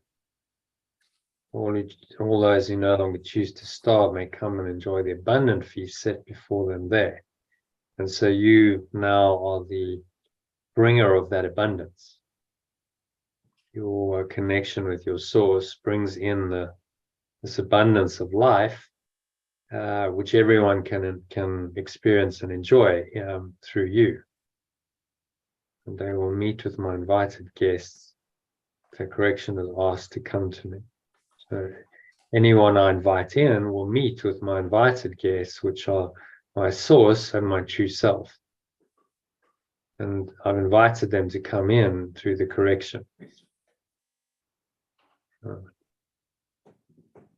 Miracles or the corrections ask my true self and my source to return to my mind.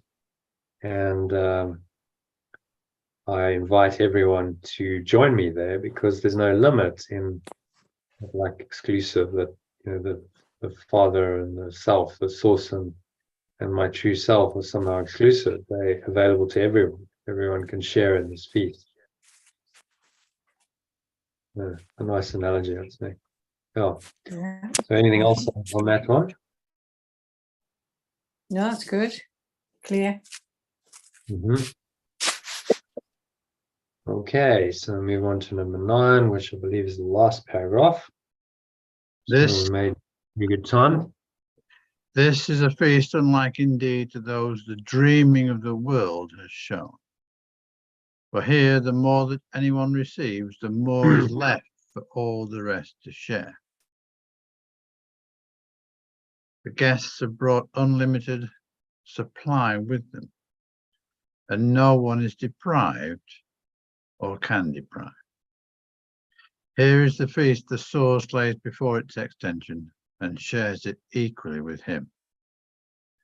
And in their sharing, there can be no gap in which abundance falters and grows thin. Here can the lean years enter not, for time waits not upon this feast, which has no end. For love has set its table in the space that seemed to keep my guests apart from me. That's very poetic. Yeah, and referencing the biblical story. Do you know which one? Well, the Last Supper, I guess.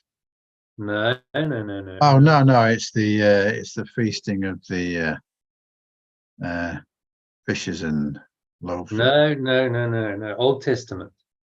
Old Testament. Oh, okay. Yeah. Ah. The story of Joseph in Egypt. Do you remember that? There were 7 years of plenty and Oh 7 yeah, years okay. Okay. Yeah. lean years. Yeah. Not into it. The time waits not upon the feast. Yeah. So those lean, and I think the terminology was even the lean years. Yes. Right. Yeah. So it's a biblical reference, to that story of the lean years in Yeah. Egypt, when Joseph, who was guided by the Holy Spirit, was then put in charge of Egypt, and he made sure they're okay, because he said, okay, well, let's be sensible. In the time of plenty, we're going to store up our grain, we're going to prepare for the lean years to come. So it's a reference to that, and through that, actually through the whole story, he was reunited with his family eventually. So I'm pretty sure. I mean, it's a biblical reference. Yeah. I see what you mean. How can the lean years not enter? So there, there's actually all these. It's quite a deep teaching, this, because you've got poetry, and he's using analogies to things like ships and feasts, and then he's got biblical references coming in, and in other sections he's referring to the world wars.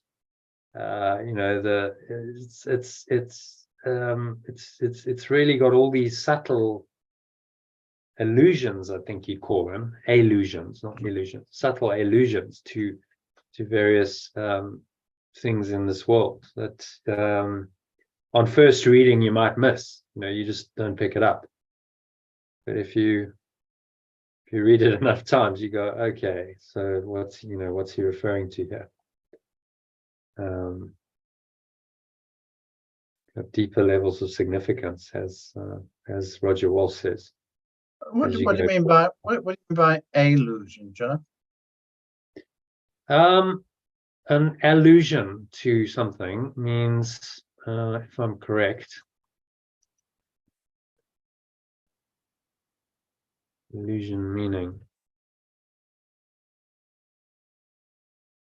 an expression designed to call something to mind without mentioning it explicitly, an indirect or passing reference. That's what an allusion means. So this would be an example of an allusion. The lean years. He's not explicit and go refer to section chapter whatever in Exodus. Yeah, it's a good definition, isn't it? Yeah, it's just it's a passing reference, and then you have to kind of pick it up, or an allusion to the, say, World War I, when he's talking about the war and the devastation of war. It's like, okay, you can almost that's what happened in that time in France. And so now he's referring to it, not directly and saying, well, I'm talking about World War I, but it's like a passing reference, and it's up to the reader to pick that up or not. Which there's a lot of depth to the teaching then, and he's referring to things in our world which we understand, to help us to understand the principles that he's trying to teach us, which is very skillful teaching. It's all illusion, but he goes, okay, but let's use the illusions to awaken you, just like he used parables in his lifetime. And he was a master of the parable, wasn't he? He taught these parables because you're like, well, we're going to use what people can understand in the time. They understood things like the harvest time. They understood fathers and sons and the prodigal son. Okay, I'm going to use these stories to illustrate the spiritual principles, because that's how people will kind of get it. So, it made it more understandable. So he still does that, which is an amazing teacher, really. He's a great teacher. That's all you can say. And it's up to the students to wake up a bit and learn. I'm reading this now again. I've read the text a number of times, but in this last year, I've picked up things that I didn't see before. These subtle allusions. I didn't really notice that before, but if you read it enough times, you do. And it just adds a depth and a richness to the understanding of it.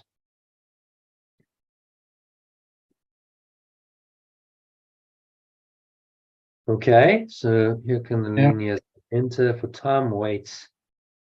Time does not wait.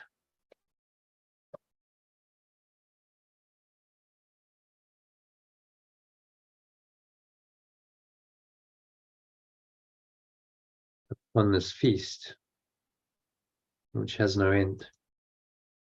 The lovers set its table in a space that seemed to keep my guests apart from me.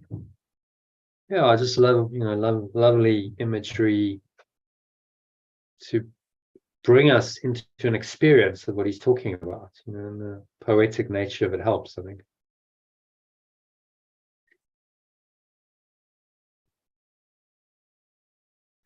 Yeah, no problem, Elaine. You can listen, and we're nearly done, really. We just got to do the personalized executive summary and the key message. So, yeah, any other thoughts on number 9, John? No, it's good. It wraps up the whole section, really.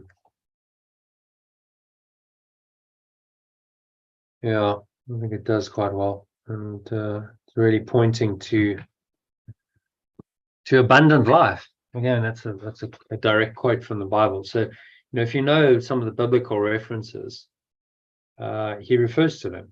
He knows the Bible well, obviously, and so he refers to them, and then that again adds to the richness of this. So, it would be a very interesting another way of studying it. Maybe in years to come, we could study it with making more references to the Bible and going, okay, so let's cross-reference.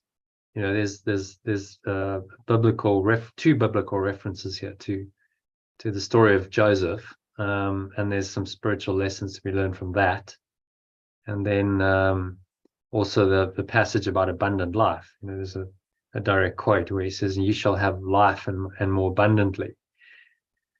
So it's all kind of alluded to in these sections, but not explicitly so. It's just an allusion, and you can take that and run with it, and maybe get a much deeper understanding of the Bible because of that.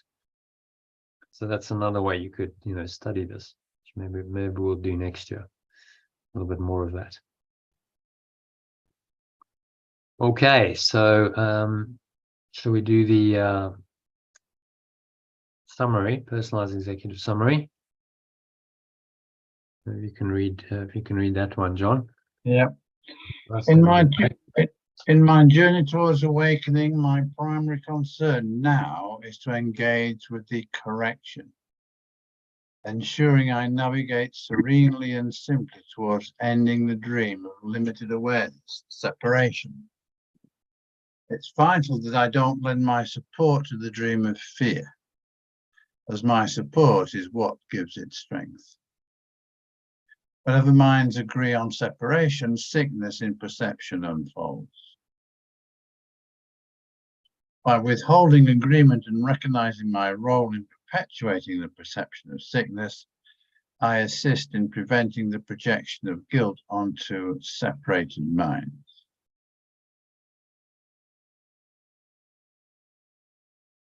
The correction, a joining of minds, helps me to negate this separation and its consequential sickness.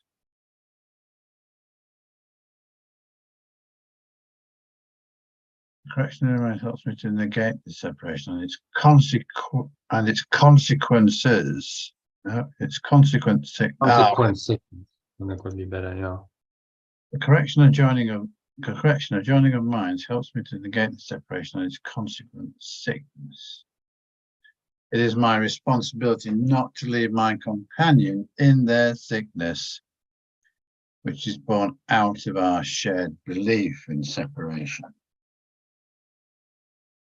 Yeah, so what's he saying in that? Let's actually split it. It was a long paragraph. Split it into Yeah, well, he's saying that we must absolutely not go along with any belief in separation, belief in sickness based on it's coming out of separation. two. Which, you know, doesn't mean you're not compassionate and you're unkind and callous. If someone's sick, you don't go, well, you know, you're just dreaming, you wake up, which some course students have been known to do. Ken Wapnick talked about and went, okay, you know, like don't go to someone who's desperately sick and say, right, you know, this is all just in your mind, get up, because people will look at you and just go, Yeah. what a twat. You know, how could you say that? It seems totally uncaring. So it's on another level, the corrections in the mind, and you go, I'm not going to buy into this and believe in this. That's really the key. Yeah. And then be guided as to, you know, what you do. If someone is terminally ill or something, okay, well, you know, this is their exit, then all you can do is be the presence of love and you know, calmness and stay with them, maybe, you know, in their dying moments, and help them have a peaceful transition. That's what the Holy Spirit would ask you to do then. So, you know, but remaining in the awareness that none of this is true, that the sickness and the dying body that you see, you know, none of that is true. That's all part of illusion. And so you remain in a, you know, a healed state, and you know, you will help the other person, even if they don't heal. Let's say they on their deathbed and they're dying, you will help them find a sense of peace and a smooth their transition through that mindset, rather than, oh my God, this is terrible, and you're dying and you're sick, and you make it all real. That doesn't help the patient at all, because it just confirms their sickness. So often what happens around you know, people who've been ill for a long time, sort of chronically ill, and then maybe leading to terminal illness, is what develops around them is a group of people who believe in the sickness. Oh, yes, interesting. Yeah. You see, and so they're actually not really doing that person any favors, because they buy into it as much as the sick person does, and so they agree the person's sick, and so that, you know, where's the correction then? Person believes they're sick, everyone around them believes they're sick, and their identity is affirmed continuously that yes, you're sick and you're separate because you're sick, and oh shame, poor you, and it takes an awakened mind not to buy into that. Yeah. And go, I'm not really helping the person by believing they're sick. I'm actually confirming their sickness and condemning them to stay in their sickness if I don't correct my own mind. Yeah. It's my friend's birthday, who is terminally depressed. I left him a kind of a voicemail this morning, and I didn't kind of do the, oh, I hope you're feeling, you know. I tried. I wasn't flippant. Yeah. But I wasn't kind of. I tried not to kind of dig the hole any bigger, really, and tell him how much we care for him, and a good guy he is. Yeah, we'll see. Anyway, he responded. He sent a text back. Yeah, I mean, you just can't see him as a depressed person. That's you know, his depression is, as you say, like a chronic one. Chronic depression is an mental illness, but you can't perceive it as real. So yeah, don't say he's terminally depressed, because he could wake up tomorrow. You just don't know. Yeah. Could have an epiphany tomorrow and snap out and go, oh my goodness, that was a trip of note. I was depressed for 20 years, and then I woke up. Suddenly I wasn't depressed anymore. It's possible, you know. Yeah. So, and no, unusual. It's not the norm that happens, but it is possible that people do. You know, they snap out of this kind of stupor of whatever they've been. They go like, what was I doing? What was I thinking? Yeah. Crazy. Yeah. The lady is actually on the group called Jean. Pity she was trying to get her on a session. She's really good fun. And so she was depressed for 6 years. And she said, you know, it was the whole story, and I really bought into it, and I would kind of go home and cry myself to sleep every night. And then some guy just said, I think he was a pastor or something, he just said, like, when are you going to grow up? Snap out of it. And she said it was the best thing. She was like, what? Yeah. It was the best thing she could have heard, because he just didn't buy it. He said, this is BS, you know, it's a story you're telling yourself, and everyone's like, oh, shame, Jean is depressed. And actually it's just not true. Yeah. And it was like, snap out of it. And she said it was the best thing anyone could have done to her, and she just kind of snapped out of it. And was, well, like, okay, well, that was a trip for 6 years, you know, down into depression. And then, well, what was I thinking? What was I doing? Yeah. And you know, she came out of it and started studying the course, and you know, got over it. So it's possible, but it took someone who didn't buy her BS and just went, what is this? What are you doing? Yeah. to kind of shake her out of it, you know. So I guess the guy who said, work with your friend, you know, maybe not. Maybe it's too chronic. It's so chronic that it's like it's not going to work. But you know, well, all you can do is be guided next time you see him, speak to him. Okay, so it's Holy Spirit. Like, what can I do or say that's truly helpful? That's always the prayer. That's, you know, would be truly helpful to this person, not to their ego, obviously, but you know, to their true self that wants to awaken. What would be truly helpful? And then, you know, listen to the guidance. Obviously, that person who said to Jean, snap out of it, he was being truly helpful. well, Although, you know, the ego is going to go, well, how dare you? You know, I'm depressed. yeah, And but he's actually going, no, it's just, I just don't buy it. And like, actually, someone needs to say this. Otherwise, he could go on for another 6 years or 10 years or 20 years. You know, it just becomes a program that the mind believes in.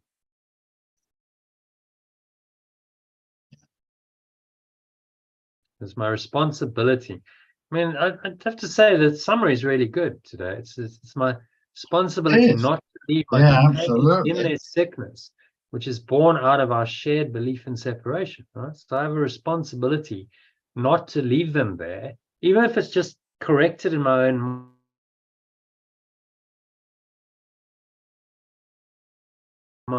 I might not be able to say anything to them. Leave them there in a sick state in my own mind. I'm going to make the correction in my own perception. That's what he's really saying. Yeah. And then, you know, what happens on the level of form, or maybe I say something, or maybe I don't. You know, if someone's chronically ill and on their deathbed, what can you say? You know, oh, it's all an illusion. Get up and walk. Yeah. Yeshua did. Yeah. Yeah, Yeshua did, and actually worked for him, didn't it? He said that. He said that a couple of times, and people, you know, who were supposedly crippled for life got up and walked. And story of Lazarus, who was actually dead, and he brought him back to life. But that's kind of very high level, very high level operation. You know, if you tried it in this world, I'm not sure it would work, because people don't believe. In those days, they did. You know, they believed in miracles because medical science didn't really exist. But Now, the guy, but obviously the guy who spoke to Jean would have been so. I mean, his whole statement must have been very, very pure.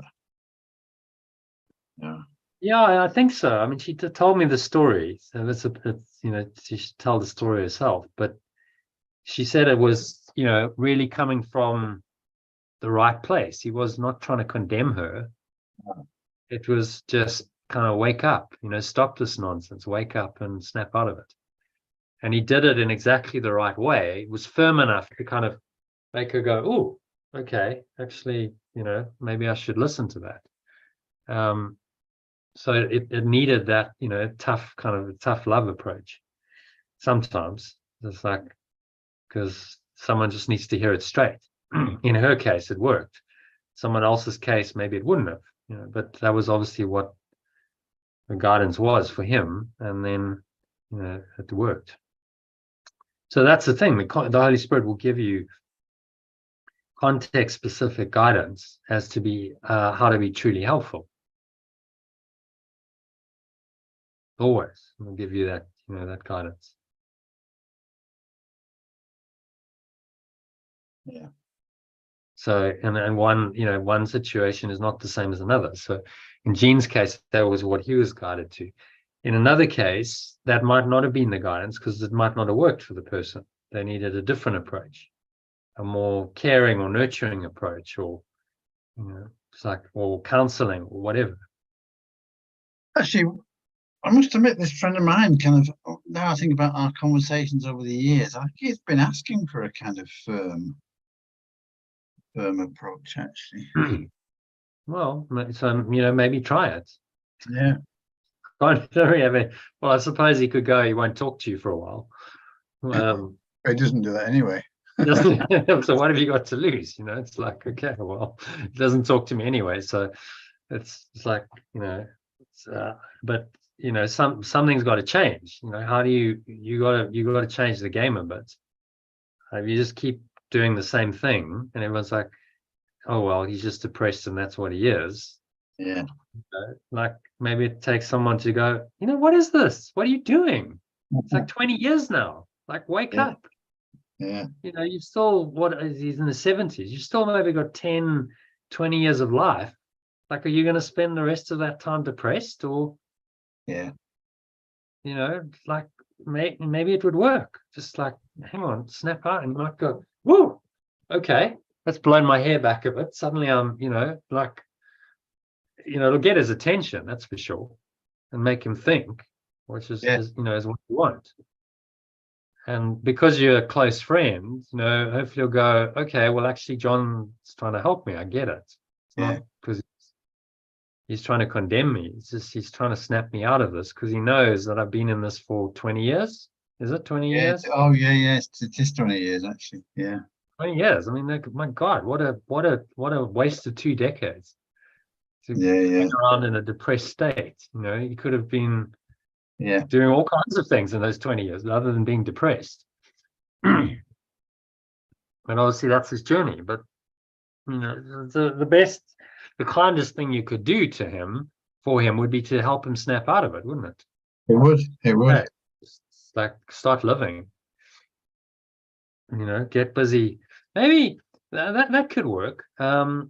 Is he into movies?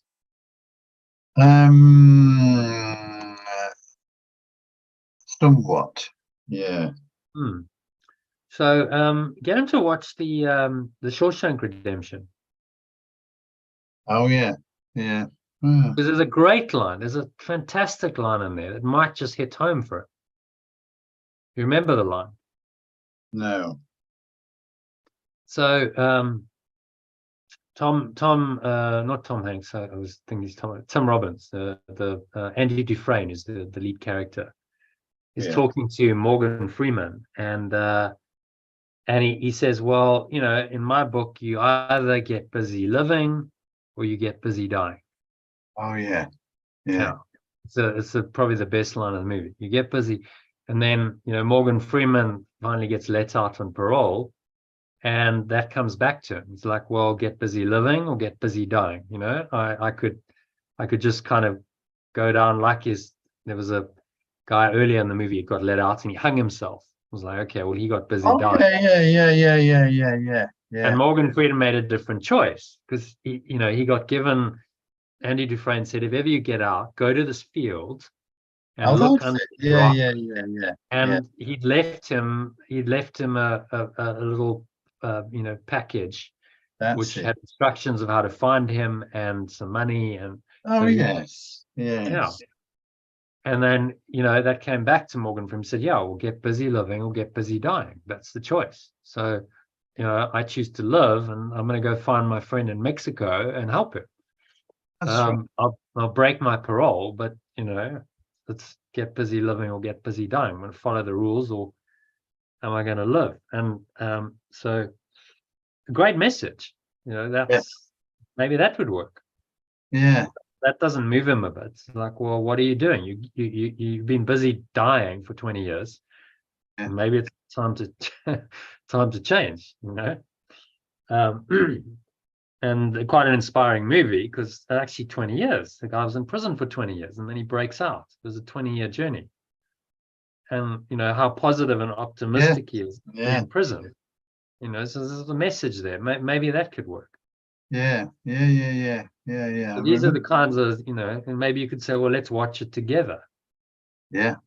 Go visit them and watch it together, and then you have a conversation about it, and based on the movie, then that's a lead into the conversation. Maybe you say to him, did you pay attention to the message? Yeah. Yeah. And then that kicks off a conversation where you could say to him, well, whatever his name is, Richard, you get, there it is for you. That's the message. Get busy living, get busy dying. The moment you're getting busy dying, but that can change in a moment if you make a different decision. That movie is all about decisions as well. Like you make choices, and the lead characters make the choice to live rather than to die. Which other characters, they make the choice to die rather than to live, and you see that playing out. So that could be a way. You use the movie as a catalyst for conversation where you could talk about it, because into it. And that it might work. It certainly will give him some food for thought. Yeah. So what have you got to lose? He can only be a bit upset with you. Yeah. Which okay, well, you tried, but the problem is you've got to risk sometimes upsetting the ego, because it's going to happen if you don't upset it. If you just play its game and you go, oh, well, shame for you, nothing changes, and it's just business as normal for it. So sometimes you've got to kind of upset the apple cart a bit. So an interesting, Yeshua was probably the greatest healer in history. I mean, look at the miracles he did.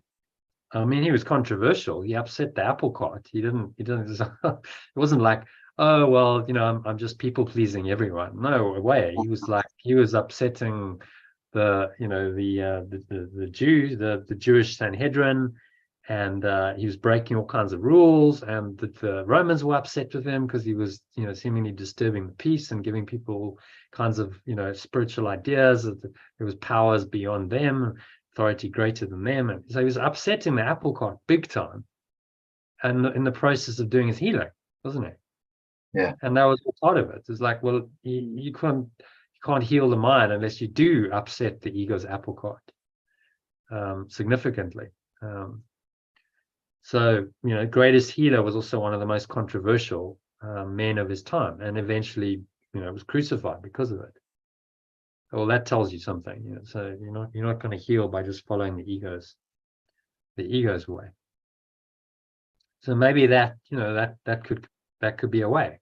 Use the movie, watch it with them, and then have a hard-hitting conversation about get busy living, get busy dying, and maybe that gets through to him on some level. Certainly, then you've done your bit. You can only take the horse to water, can't you? You can't make him do it, but you can maybe be the catalyst for, okay, maybe that's exactly what he needs to hear, and maybe the Holy Spirit's giving me this message for you to transmit to him, so that can happen. Because we've talked about him for 2 years now. It's like, okay, well, he's coming into the space, obviously, and it's a healing space, so maybe we can reach out and extend the healing to him. So let me know how it goes. Yeah, nice thought, John. I'll see what I can do. Yeah. Okay, so carry on. Yeah. Our minds meet. Oh, where do we get to? When our minds meet, When our minds meet, yeah. Yep. When our minds meet, we close the gap of separation and mitigate the breeding ground of sickness. Gap, albeit little, harbors seeds of all discomfort and ills, as it is a desire to remain apart and not to join. It is the purpose behind the gap, not the body, that triggers pain. Pure formless awareness of perfect love builds a bridge in the space cleared by the correction. But I must not clutch into the seeds of sickness or guilt. I'm invited to count all the moments of correction and dreams of happiness as my treasures in this world, while also recognizing the illusionary nature of the world's fragmented existence.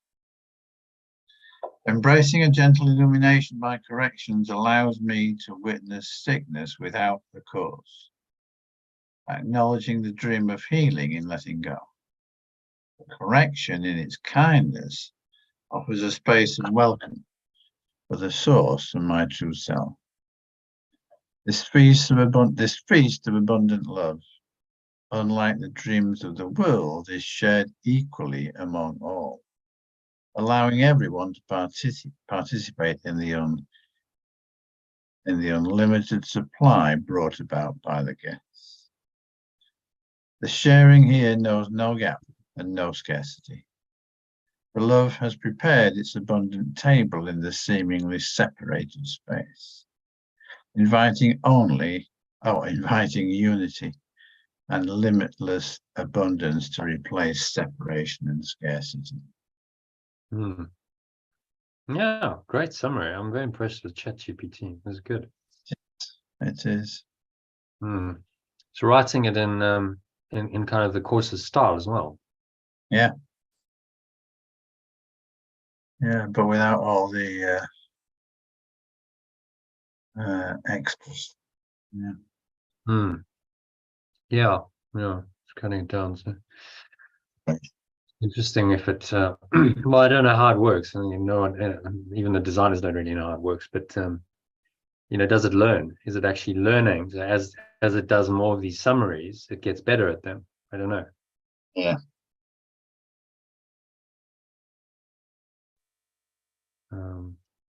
So that's another sort of level. As far as I understand it, it's not supposed to do that. Like it can only respond in the moment to an instruction, and then it's got no memory. So it can't go, okay, so now I've got a memory. That's another level. That's called machine learning. That's another level of AI. It can actually start learning, but it just responds on the fly, with all of its intelligence in the moment. So it has no memory. But if it had memory, then it can learn. So I don't know, but I think no one really understands how it works actually. I think even like the creators of it are like, okay, we just like started this thing in motion and now it just does its thing. We don't even really understand what it's doing and how it's doing it. It seems to have this high level intelligence, and it does seem to have a memory. So I don't know. Anyway, we can speculate. We're like the bottom line is we're getting very good summaries out of it, so it's great. Yeah. All right, so the rest of that, what's he saying? The rest of it.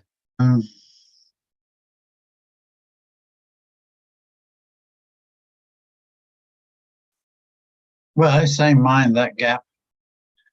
The gap has got the.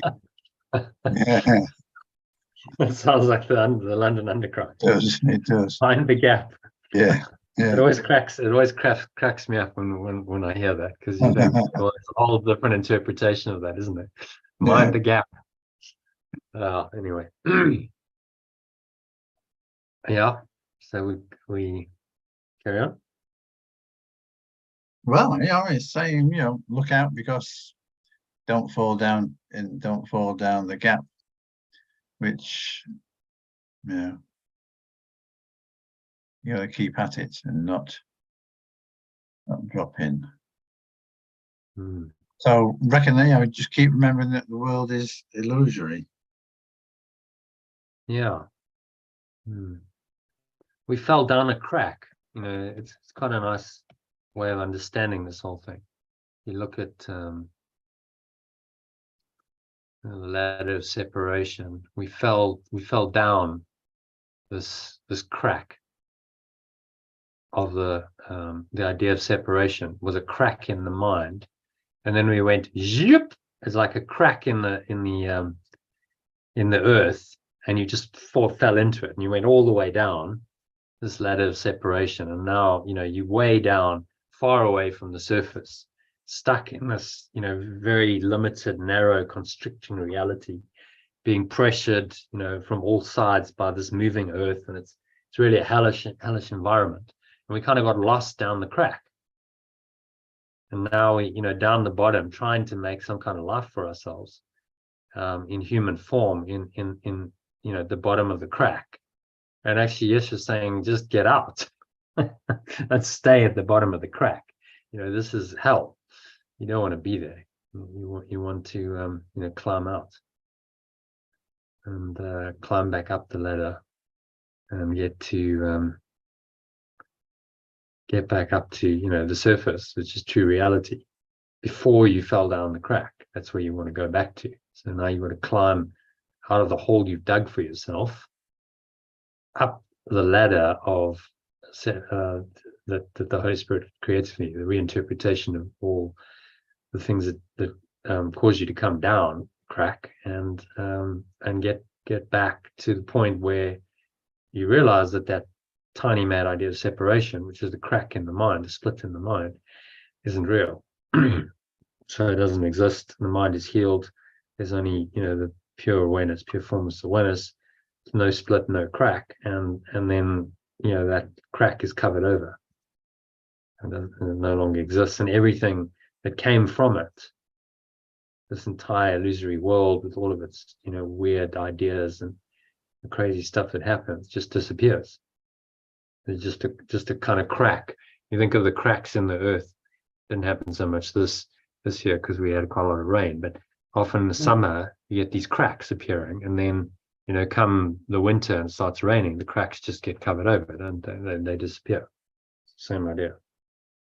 So the truth just smooths out the cracks, they disappear, and everything beneath them disappears. The whole ladder of separation disappears when the idea of separation disappears, because the cause of it is, the cause of this whole false world is one tiny mad idea. Fortunately, so it can be undone.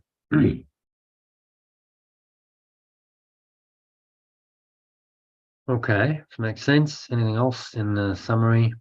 No, I think that's good.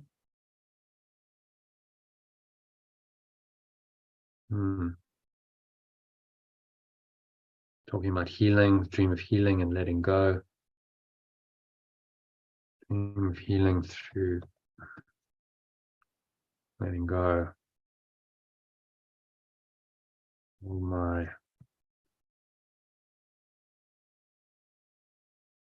misperceptions of sickness. So he's asking us, really, I mean, the overall summary is asking us to let go of the belief in sickness and separation, and accept abundance instead. You want to read the key message? That's sort of yeah. I navigate the path of my awakening using corrections to bridge the gap of separation. I navigate the path of my awakening using corrections to bridge the gap of separation, foster unity, and let go of perceived sickness. Accepting corrections clears the way for pure formless awareness return to my awareness, inviting a feast of limitless love, eternal unity, and shared abundance to dissolve the illusions of sickness and separation. It's very good, isn't it? It's got so much of the course just in this one passage, really. So I think it's kind of learned the style. It seems to, well, today anyway, whether it's the kind of style of it in the summary and summarize, the key ideas very well. So all good. Yeah. Accept Okay, the thanks, John. key Yeah. message is just accept the corrections Yeah. for yourself and your brother. So don't believe in sickness, because sickness is just a defense of the ego that causes you to believe in separation, and that clears the way for abundance, limitless love, eternal unity, shared abundance of pure formless awareness. Okay. Yeah. So, any other thoughts, comments, or questions? Well, I'm happy to wrap it up there. I'm assuming you don't want to do a meditation. No, I think best to wrap up, actually, John. I'm kind of Okay. Yeah. Thanks for joining. Glad gravitating horizontal anyway. So you could join, and yeah, well, okay, it's nice. It's great. Thank you, John. yeah, sure. See you soon. I hope. Join us tomorrow if you can. Yeah. Yeah, I mean you missed a few days, so I don't mind if you I did. catch up. The 3 a week, so you've got a few credits. So just join as much as you like. Yeah. Okay, so hopefully see you tomorrow night. Yeah. Okay, John. Yeah. Thanks. All the John. best. Yeah. Cheers. Bye. All right. All right. So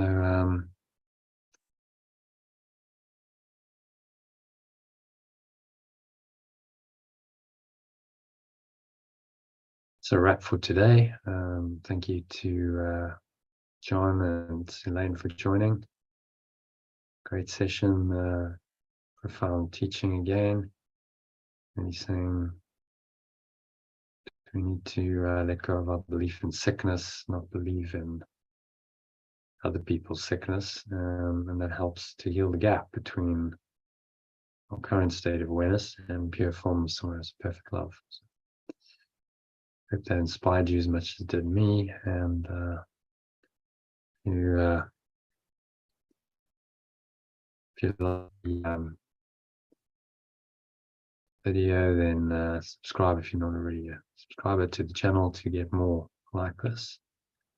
You can also join us for a masterclass soon. Put a link below. You can sign up to join us this Sunday for one of these live sessions and meet me and other people in the community. And you can also get the quote and some of the teaching that put out that we covered in the beginning on Telegram messages every day. You follow the link, you can sign up to that. So do whatever you feel inspired to do, and I hope to connect with you soon on the inside. Thanks for watching and listening, and namaste, which means the true self in me acknowledges and honors that same true self in you.